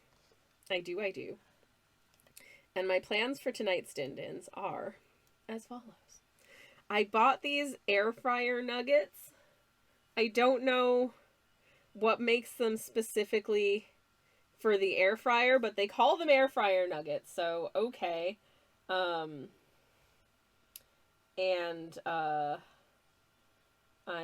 planning to have those with some potatoes and some steamed broccoli, and I'm looking forward to that.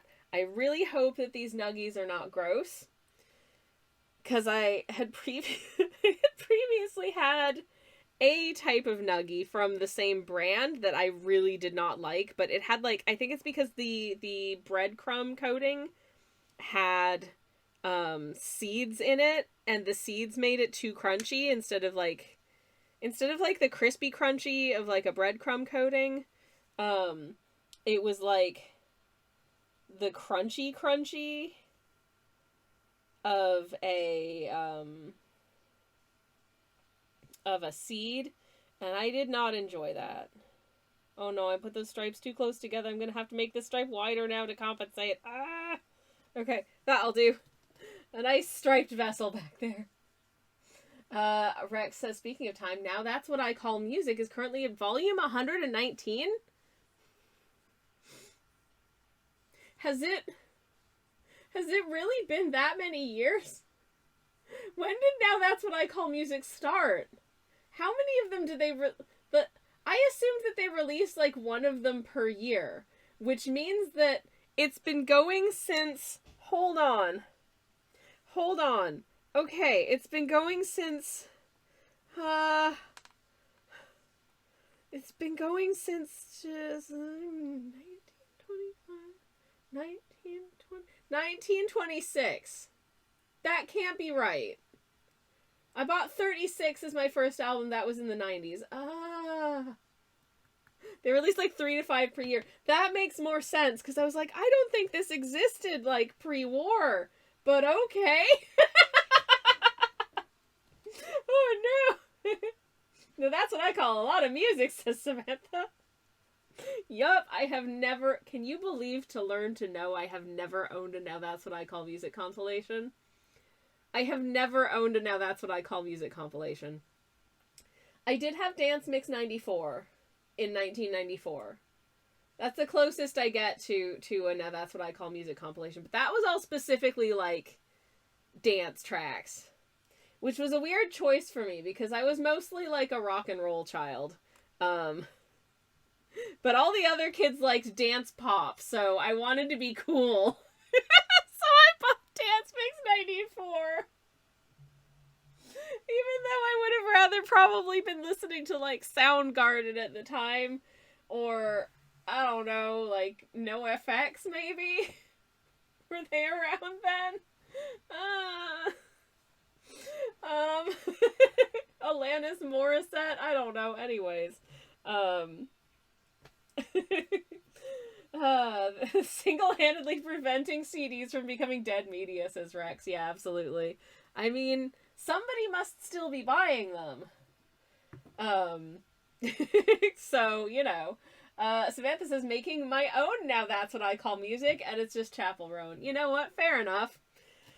Fair enough. She's got catchy tunes, and she's very gay, and those are things I appreciate in a music, even though I don't think I've actually heard an entire Chapel Roan song from beginning to end, to my mild but not immense shame. I don't know. I've been on a real like Mega Man soundtracks kick in the last couple of years. My top listened artist on Spotify, and I don't if it's a band that I actually want to like support monetarily, I'm not likely to just use Spotify. I'll actually like, you know, buy their album off of Bandcamp. But Spotify is real convenient for making playlists and not having to download them to my phone, which is continually running out of storage space. So,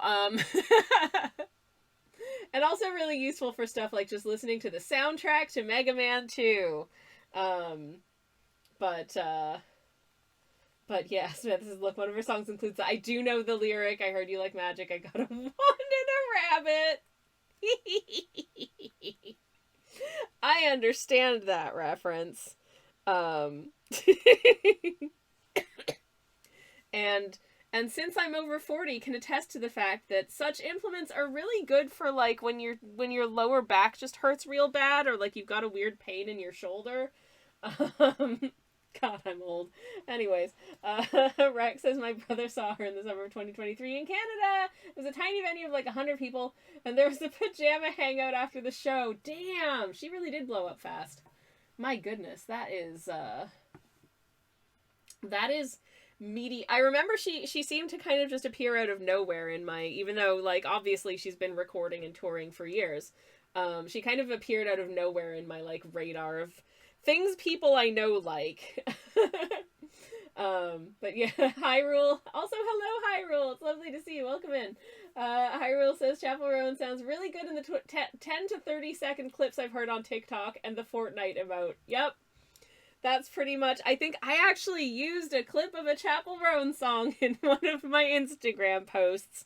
It felt appropriate because it was a post featuring, some art that I did of a happy little polycule eating soup.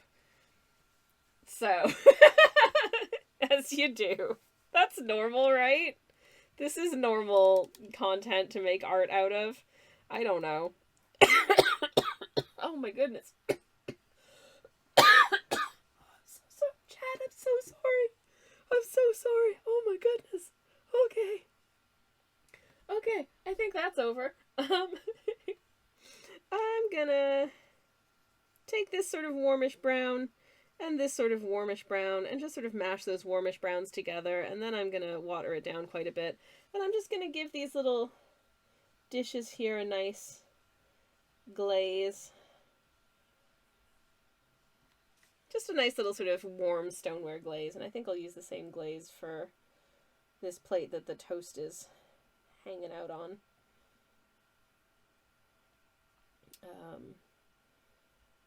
This toast is perfectly toasted, of course, toasted to perfection.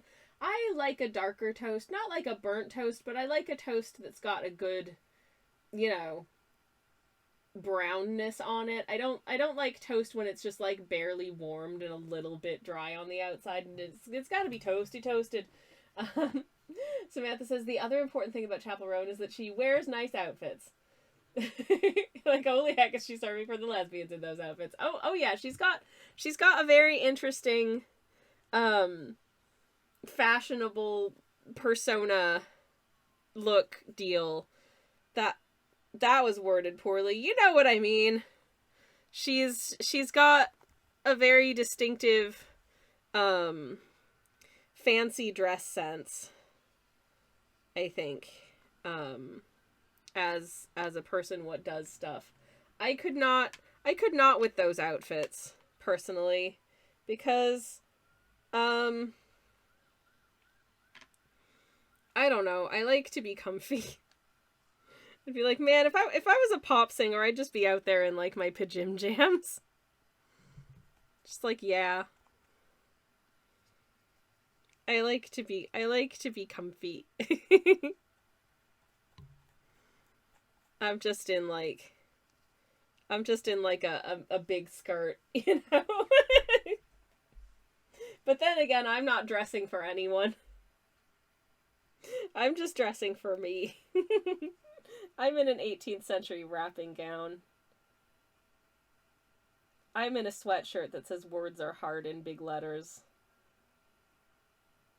I am head to toe linen. Hyrule says I'm with you. My style is comfy.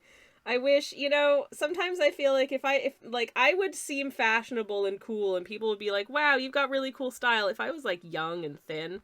But I'm middle-aged and fat and Reed is female. So instead, it's just I probably just look like I've given up and I'm not putting in an effort anymore, which, I'm certainly not putting in an effort to impress anyone.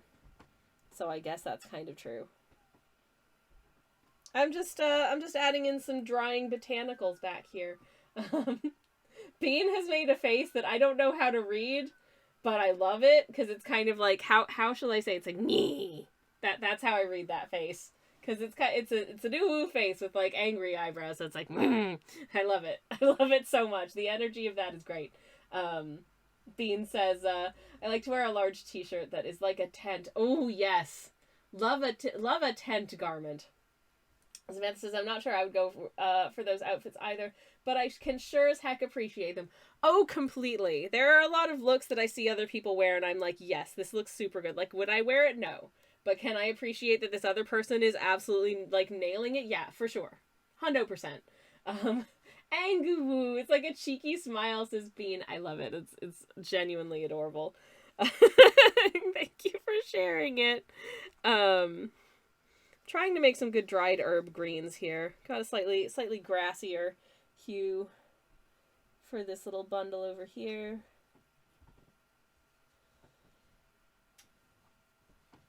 Which is just kind of a tangle of stuff. Hey, love. Love you. Thank you. But yes. Anywho, I forget what my point was. I probably had one. Did I have one? I no longer know if I had one. But anyways. I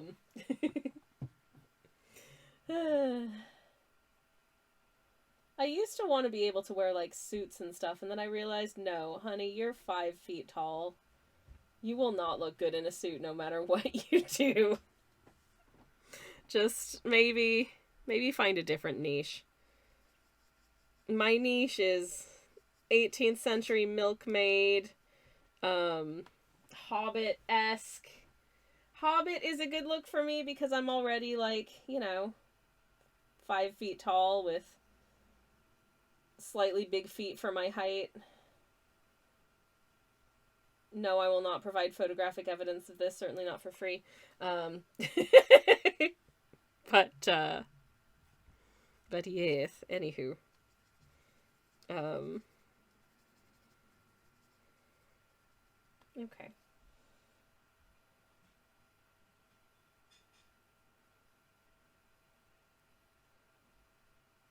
Let's just pop some more. I'm not sure what these herbs are, but they are something with just very little leaves, I think.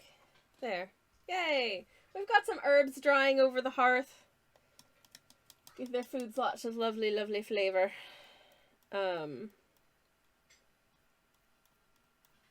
What is a recent music that I've been listening to a lot of? I don't know, probably mostly like bands that are people I know from Oxford. That's usually the case, is that like bands that are people I know or people that people I know. That's how I used to listen to the radio quite a lot. When I had like a daily commute and the radio had an app that would work on my phone. And then I kind of switched to podcasts and then just kept listening to podcasts instead. So I miss out on a lot of newer music as a result. But I do enjoy a podcast. So, oh well. And then sometimes I'll just get stuck on the same like 4 songs for a long period of time.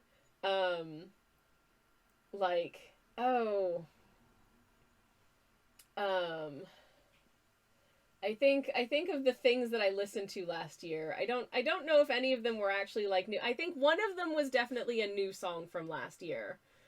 which was a song called Aw Shoot by CMAT. And I'm like, this song is too relatable and I love it. And then also like the title theme from Mega Man 3. Oops. Anyways. Okay, what I want to paint next. I have to decide. Oh no, I have a difficult choice ahead of me, chat. I have to decide what sort of jam they're putting on their toast. And I don't know which one to put. What am I to do? Oh no! Oh no! Oh no!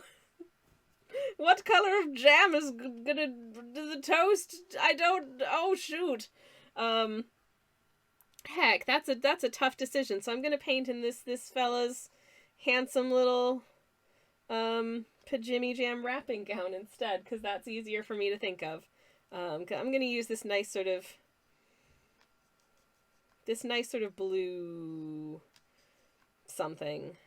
No, I picked up the wrong one. Oh no, this is a different. No, I wanted the other blue. Ah, plaps. Okay, well, I'm just gonna leave that plop of paint there just in case I decide I want to use it later. But I wanted this blue. Aw, heck. Aw, shoot. No. Anyways. Now I'm running out of time before I gotta go BRB again. Heck. Okay. Welp. This'll have to do. Maybe I will decant the paint onto the palette now, and then I'll paint it in afterwards. Oh my goodness, what a dum-dum.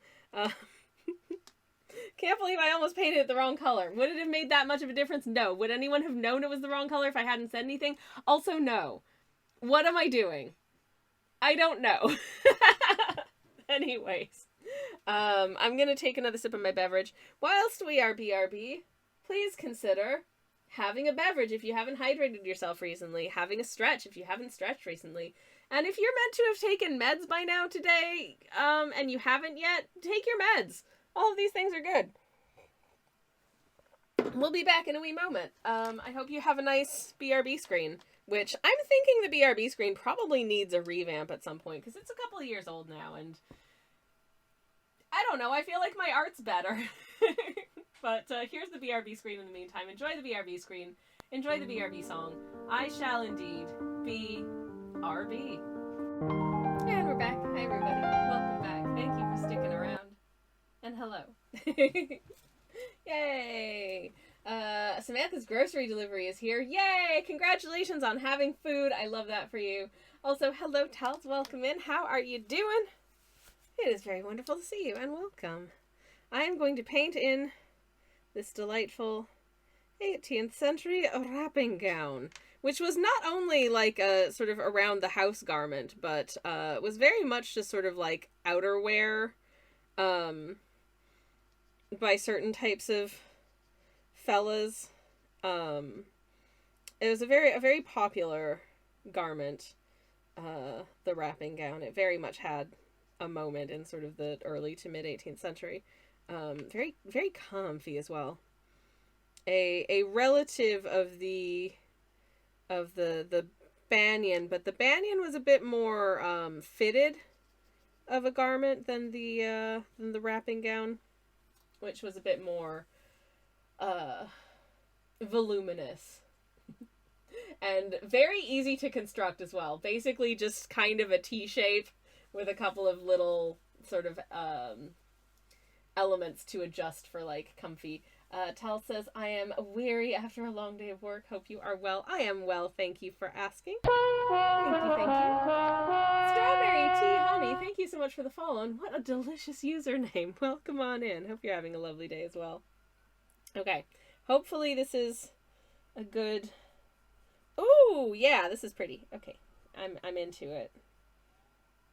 I am liking this color. Hooray. Anyways. What was I saying? Oh yes, the venerable 18th century wrapping gown, which is one of my favorite garments of the period. Because it's just so comfy. It's so comfy, and it's also very easy to construct.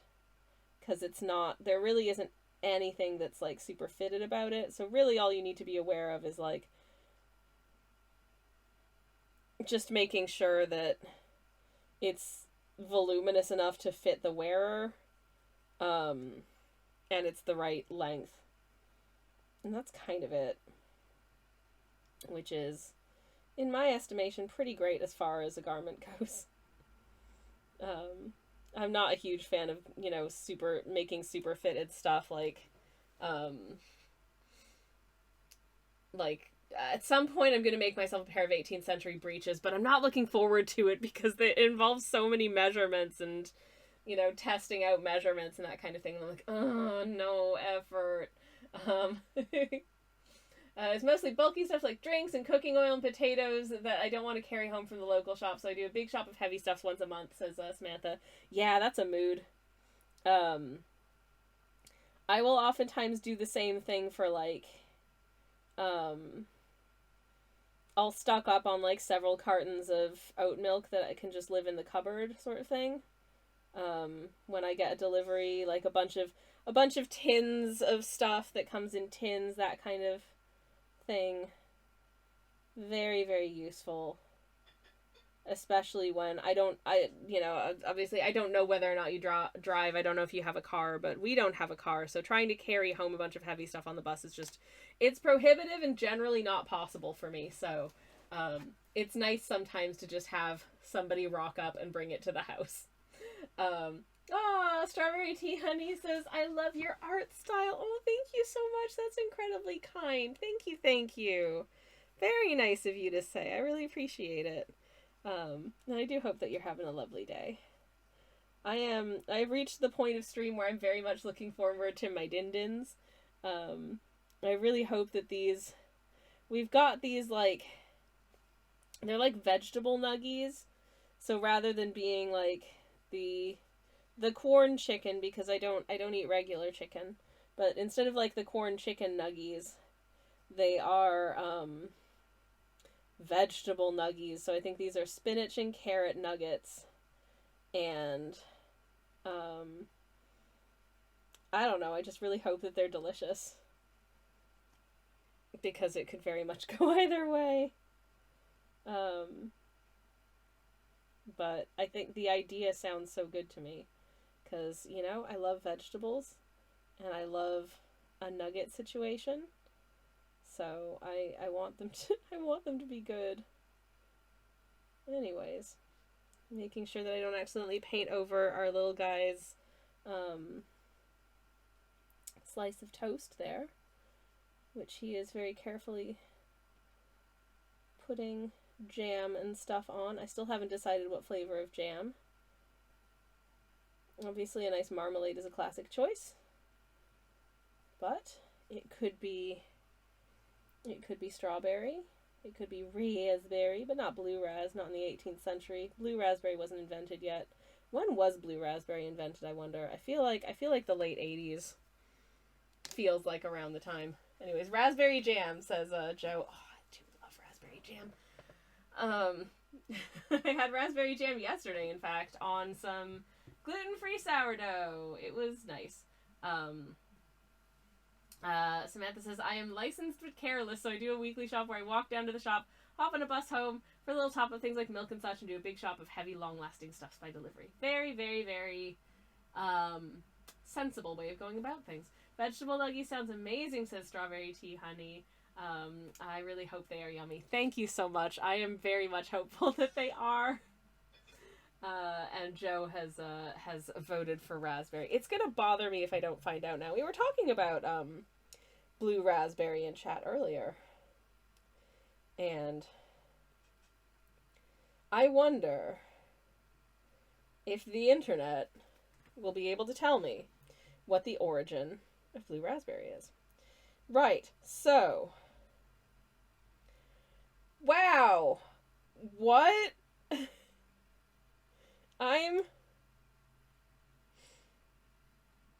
Okay, well, blue raspberry is older than I thought. Let me read you the entire Wikipedia article on blue raspberry, because it's not long. What about a raspberry pie, says Samantha. I do not wish to eat a raspberry pie.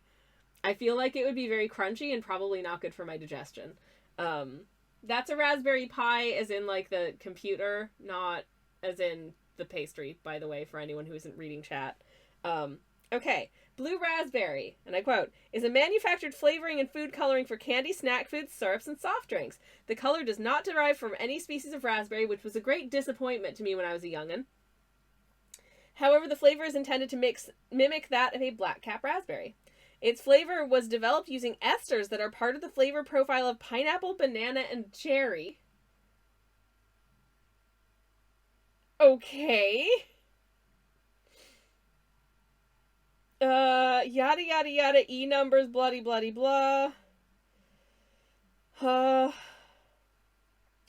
Interesting. Okay, apparently part of the reason that it became that it's blue, is that the FDA in the United States, I assume, banned the amaranth-based red dye number 2 in 1976, which had previously been used for a lot of raspberry products. Reading a Wikipedia article on stream, no one tell Harris Bomber Guy. Listen, I'm quoting my sources here. I'm citing my sources. But apparently blue raspberry was first introduced, at least in the United States, in 1958 to make snow cones more interesting. Huh. And it has been approved as a safe ingredient since 1969. Okay, so it's actually a lot older than I thought it was, but I feel like it was definitely having a moment in the late 80s, early 90s. Am I right? Please don't get me in trouble with Harry H. Bomber Guy. I want him to think I'm cool. Anyways, but now we know. So blue raspberry is actually older than I thought. I love an H. Bomber Guy reference as being, yeah, he's neat. I've actually rewatched a number of his videos, or rather, I had them on in the background while I was meant to be working on stuff in the last like week or two. So yeah, that's on my mind. But yes. Anywho, now we know some facts about blue raspberry, which I genuinely did not know. That's honestly kind of wild to me. I had no clue that that blue ras was as old as it was. Did y'all?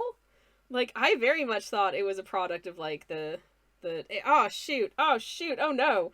I missed bits that were meant to be painted in this color. Uh-oh. Let me just correct that now, because I forgot that we can see little bits of their clothes under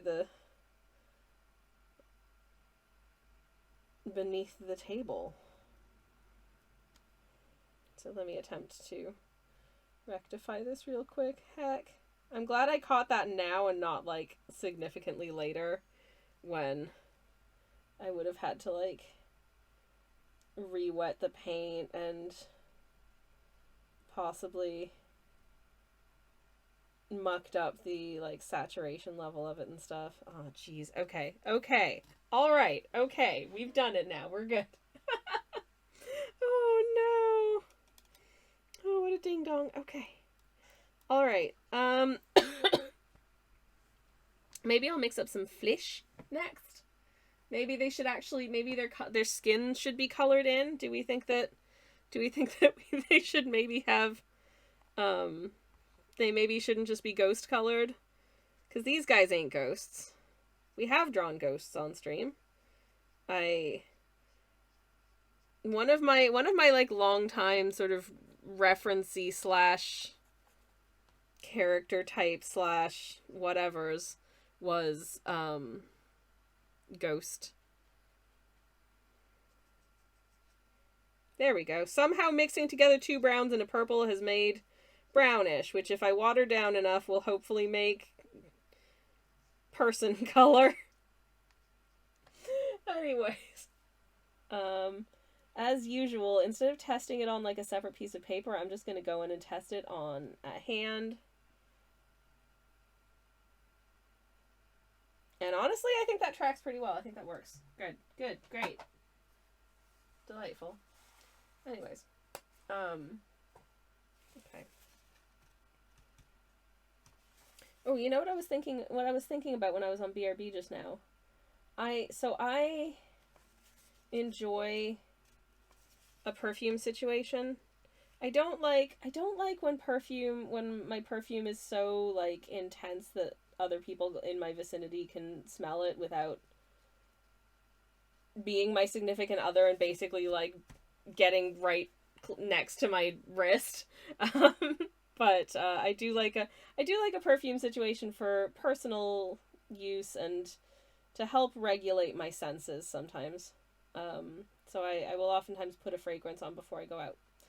Um, and I like trying different fragrances and finding ones that I like and finding, sort of scent profiles that I think are good and nice and seasonal and that kind of thing. I like seasonal smells. Um, anyways, I got a sample because I am not buying a full-sized one of anything without testing it out first because that's just wild to me and I don't have that kind of money to throw away potentially.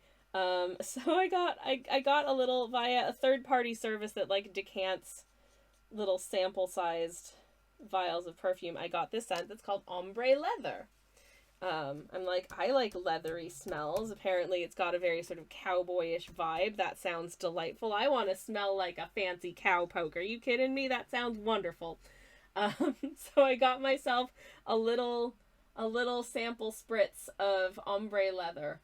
And at first, I was like, "Ooh, yeah, this is nice. This is leathery and pleasant and not excessively." I don't think smells should have genders at all, but it's ingrained enough that certain smells do smell more masc or more femme to me.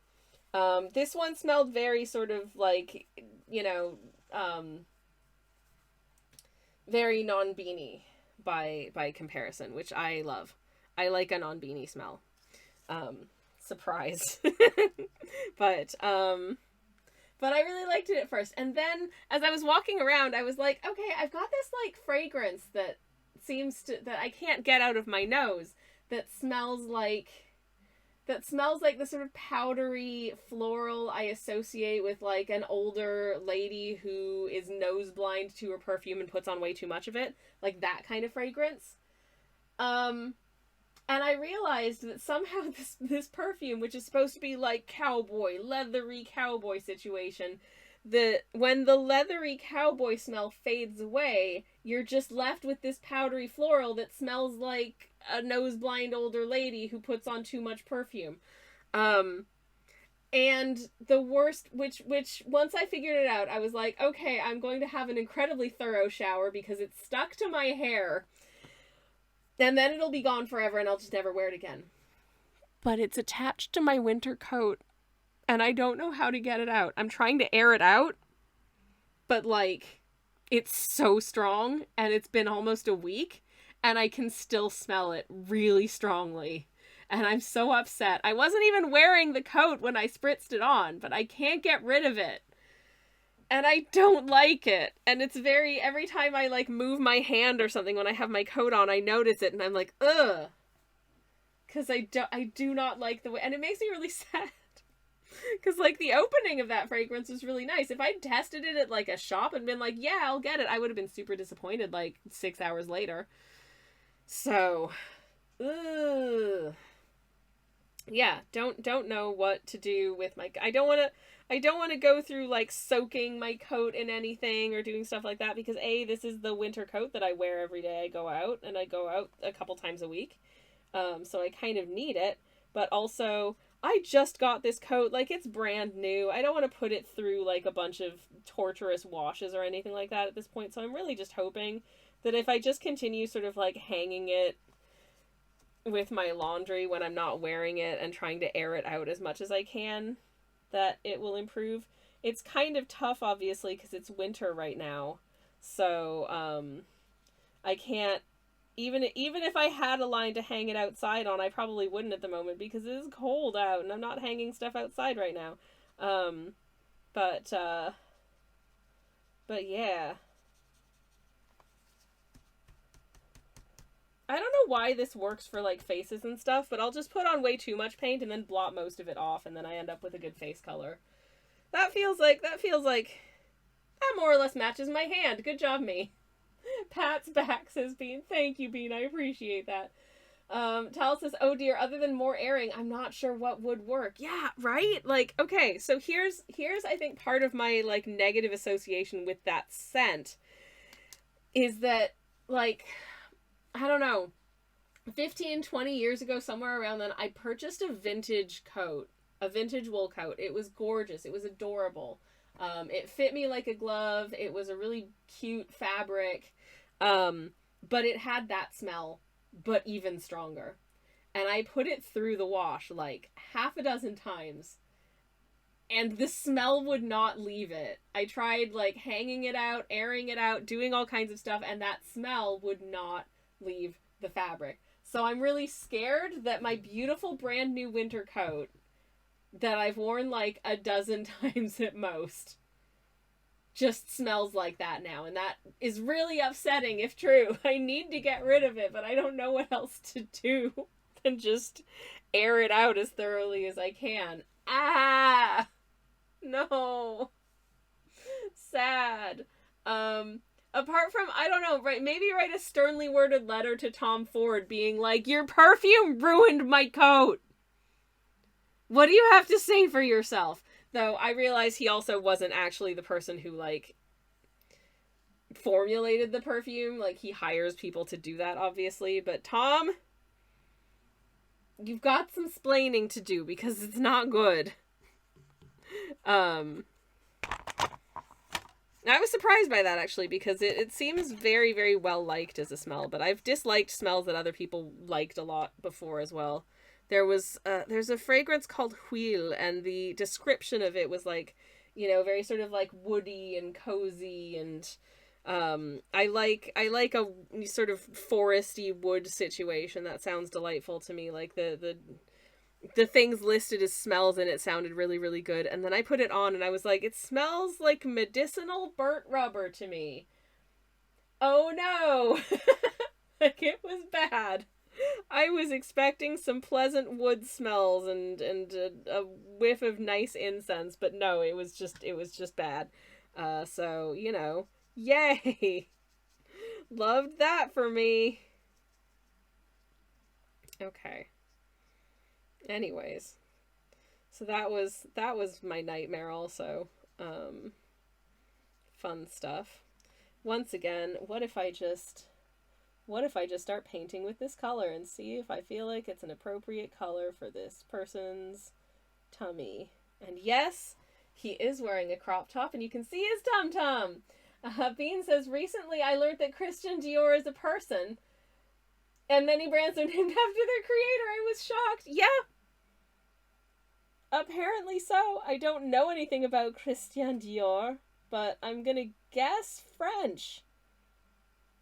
I don't actually know a lot about designer stuff at all. I don't, even with like perfumes and stuff, I don't normally wear what would be considered designer perfumes. I don't know. I think one of my favorites at the moment is it's called Woodland and it's by Perfumer H, which is a lady. And it does just smell like wood, which I really like. Fashion and beauty brands are often named for a real person. I would find that so weird, being a real person and being like, ta-da, person. I often forget what they sell as being, yeah, that's a mood. But I mean, I guess my shop is named after me. But I'm also just a tiny artist, and I don't have like a team of people making things under my name, which I would find super weird. But that is very much just me. I think it's kind of interesting, like the fashion designers that also sell perfumes, because it's like, I know this brand because they make clothes. What makes me think that they would therefore also be good at making perfumes? Would I not rather buy perfume from like a name that is the name of a person who specifically is a trained perfumer? Because I feel like, yeah, Because, like I said, that woodland one that I liked from Perfumer H. The brand is called Perfumer H because the perfumer's surname is Harris, so she named it after her initial, I guess. Anyways, Samantha says, someday Sammy Kelch hopes to become a real person rather than the 2D PNG you see before you. I do not think I have it in me to be a real person. Like, I may strive for such things, but I don't know how to exist in real life, so, you know, that's, at this stage, honestly, kind of a pipe dream. But hey, I'm trying my best. Very much am I trying my best.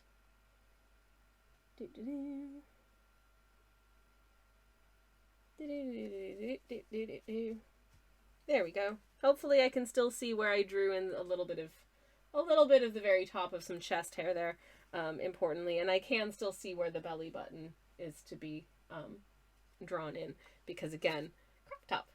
Because crop tops are fun. Sometimes I like drawing my blorbos in outfits I own, and I have a couple of crop tops that I really like. So, there you go. Samantha says, the wildest adverts are almost always perfume. Perfume ads are weird and terrible, and I don't like them. Because they can't let you smell them, the thing that is important to know about a scent you are buying.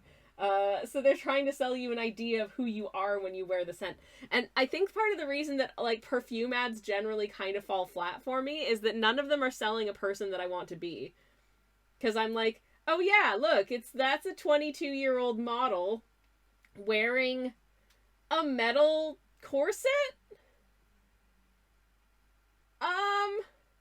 That person is riding a horse through LA. Alright. That's a man in a wristwatch. Oof. I can't relate. Oh, look, it's Chris Hemsworth. Like, I don't want to smell like Chris Hemsworth.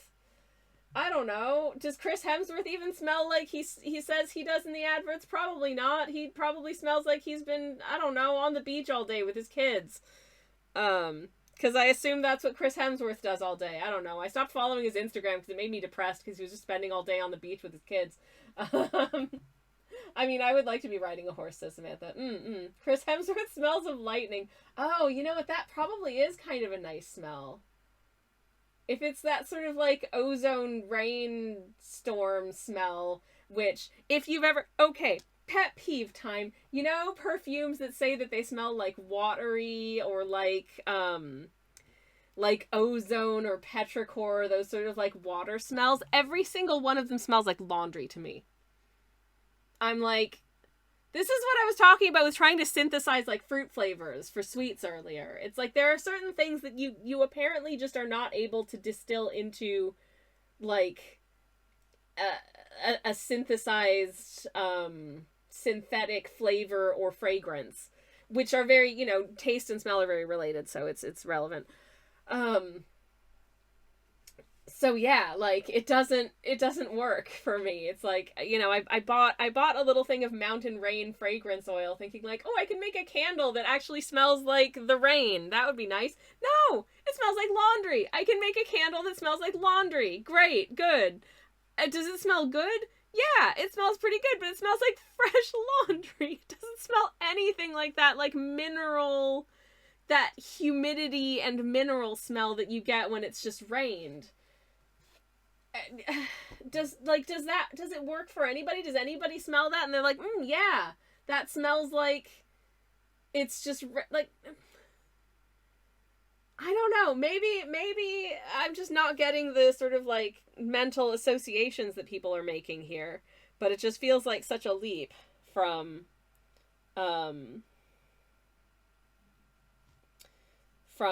like rain smell to laundry. They're very different in my mind.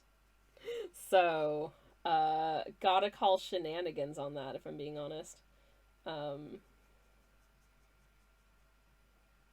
that's the case, I think, with a lot of smells. Again, just because they might be things that you can't really synthesize the aroma chemicals that you would need to in order to properly create it, so they just don't. Where's the fresh cut grass perfume? There's definitely a fresh cut grass perfume, but whether or not it actually smells like it, I don't know. I can tell you though, you can get perfumes that smell like specifically the leaves of a tomato plant. Tomato leaf, you can definitely get perfume of. I say this because I have a perfume that smells like tomato leaves. And I really like that smell, but it turns out I don't want to smell like that. But I do really like the smell of tomato leaf. I do not want the tomato leaf perfume, says Samantha. That's fair. I think if I had like a tomato leaf candle, I'd be like, yeah, there's a lot of perfumes that I try and I'm like, if this was a scented candle, it would be amazing, but I do not personally want to smell like it. I don't know why. There are certain things that I do like smelling like. I like smelling like sandalwood. Sandalwood's a good thing to smell like. There is whatever it is in the black tea fragrance from Le Labo. It does not smell like black tea to me, but it smells very good and I like smelling like it. But it's very potent, so I don't wear it very often because it's kind of full on if I'm going to the supermarket, but if I'm going to be sort of out and about all day, it's not going to bother people as much. Vanilla, says Joe. Vanilla is a good smell. I wonder, could you just put vanilla extract in a spritz bottle and just have that be perfume? That would work. Samantha says I should bring in a perfume branded as Horse Girl. It would smell of stale grass and horse poop. Well, that would certainly be evocative of the Horse Girl experience. So yeah, would love that. Love that for you.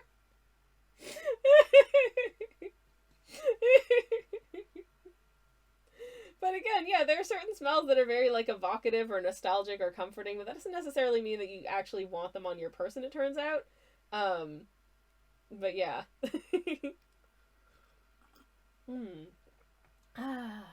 I made a soap a little while back that smells really nice. You'll find out about that when I finish making this gosh dang YouTube video that's taken me a gazillion years. And the longer I spend trying to finish making this video, the more I keep trying to add to it, and I'm like, no, stop it. We have enough sources, we have enough information, we have enough rambles, we have enough you going on unhinged rants about stuff that nobody cares about except you. You can just stop now. And it's really hard to stop. I'm like, nobody wants this video to be over an hour long, so I need to rein myself in and keep myself in check. Also, I don't want to edit a video that's over an hour long. This topic does not warrant that. This topic warrants a video that's maybe 15 to 20 minutes at most, and that's what I hope it's going to be. I really, really do. And I hope people will like it. I think it's interesting. I think it's an interesting little topic, a little insight into the lives of people in times past, which is something that I find really interesting and fun to explore in greater detail. And I will say, also kind of, I'm not going to get into it in the video, but there were a few sources that I looked at in part of my research journey on that were YouTube videos. And my conclusion, having watched those YouTube videos, were, oh no, there are things about these videos that are bad. And, so I'm not citing them. There was the one person who, was making soap in, as it would have been made in this period in history, but was not adhering to any like safety practices. And you do have to be aware of certain safety things when you're making soap. And it was very like, no,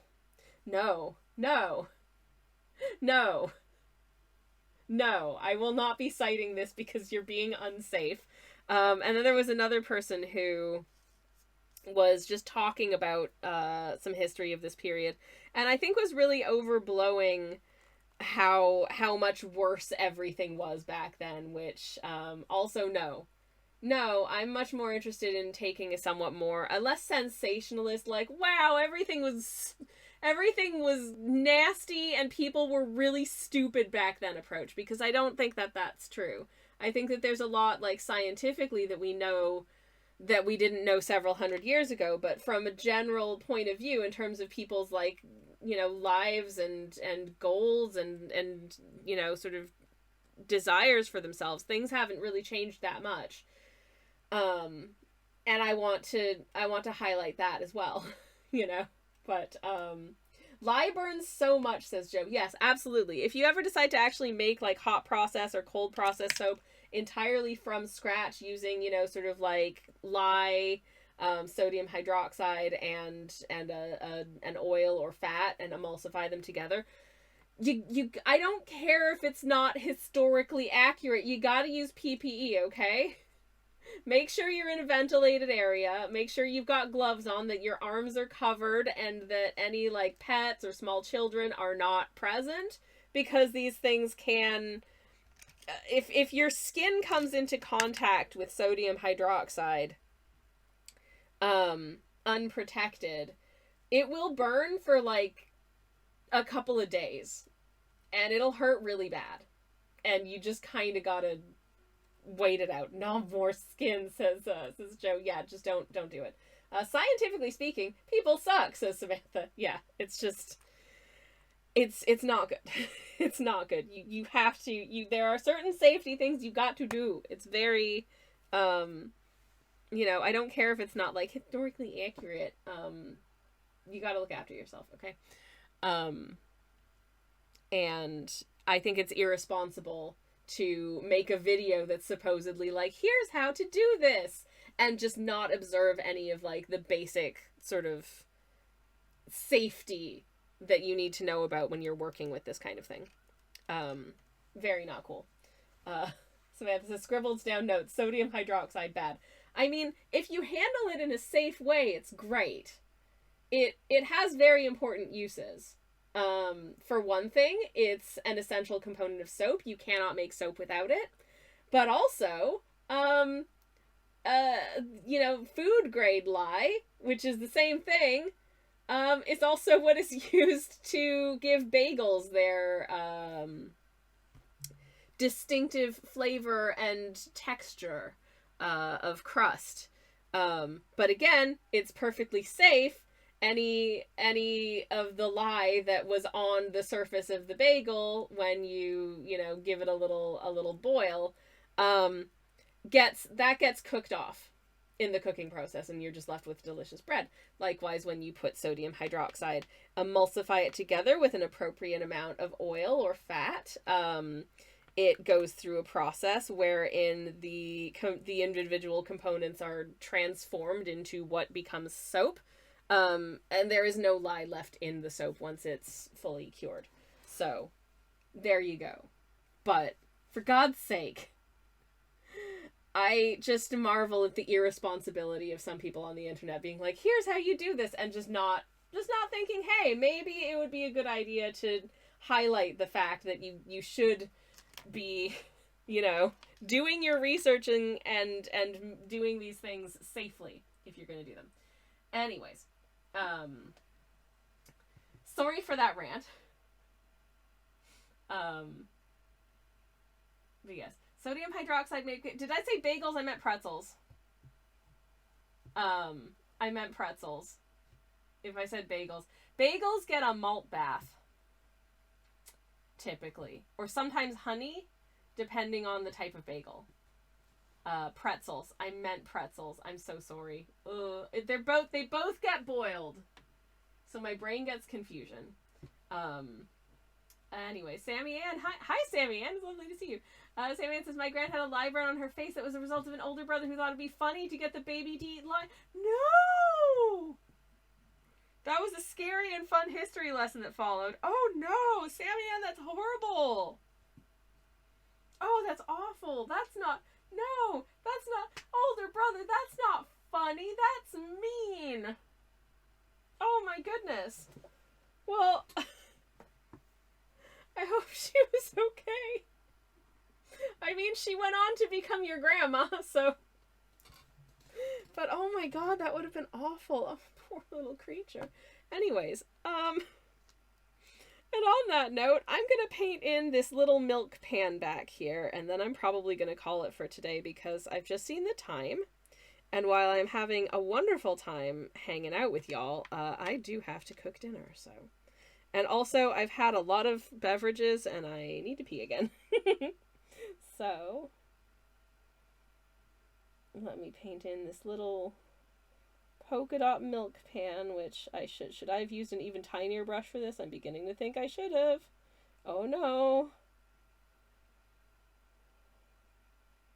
Anyways, is the polka dot milk pan historically accurate? Probably not, no, but you know what?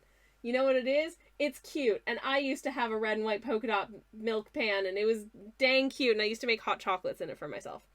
And again, hot chocolate, a very typical breakfast drink of this period. They put chocolate in their porridge in this period. They knew what stuff was all about. Samantha says, sodium hydroxide made pretzel, not bagel. I see sodium hydroxide. Still bad, but not quite as bad as previously established.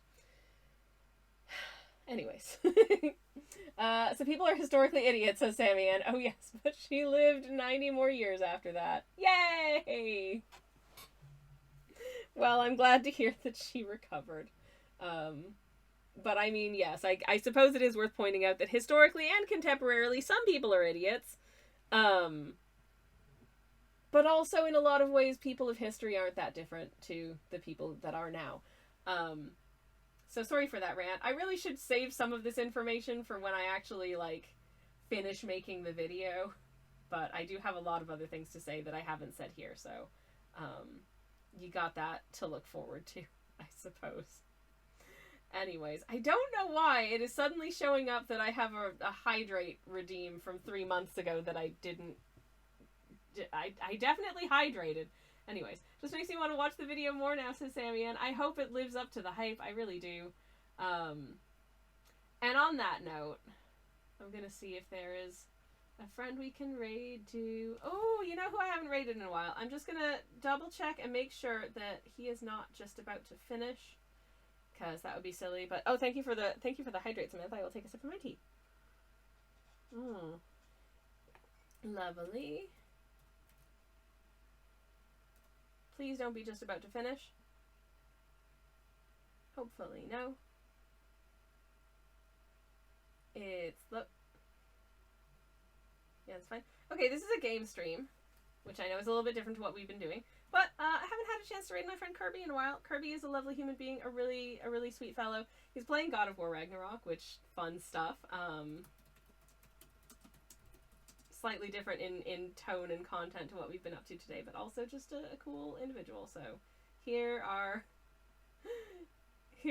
a generic raid message. If you would like to grab the raid message and you have the emotes, if you're subbed, feel free to grab the emotes. If you do not have the emotes, you can just say generic raid message, or feel free to append any cool emotes that you do have. I'll be finishing this painting off stream because I want to get it done by the weekend. So we can start something new next week. I'd really love to look at getting some new emotes done. If anyone has any cool emotes ideas and are in the Discord, feel free to chuck them my way into, I don't know, whatever channel feels appropriate. And I shall be back tomorrow morning playing some Dadish 3, and I'm very excited to maybe finish that game, or at least progress a little bit. Thank you again to Bean for the raid. And thank you all for hanging out with me today. It's been so much fun. I hope you have a wonderful rest of your day, and I'm going to leave before it kicks us out of the stream and into the raid. So thank you all for watching. Have a good one. Good night, and good luck. Where's the mute button? Good night, everybody.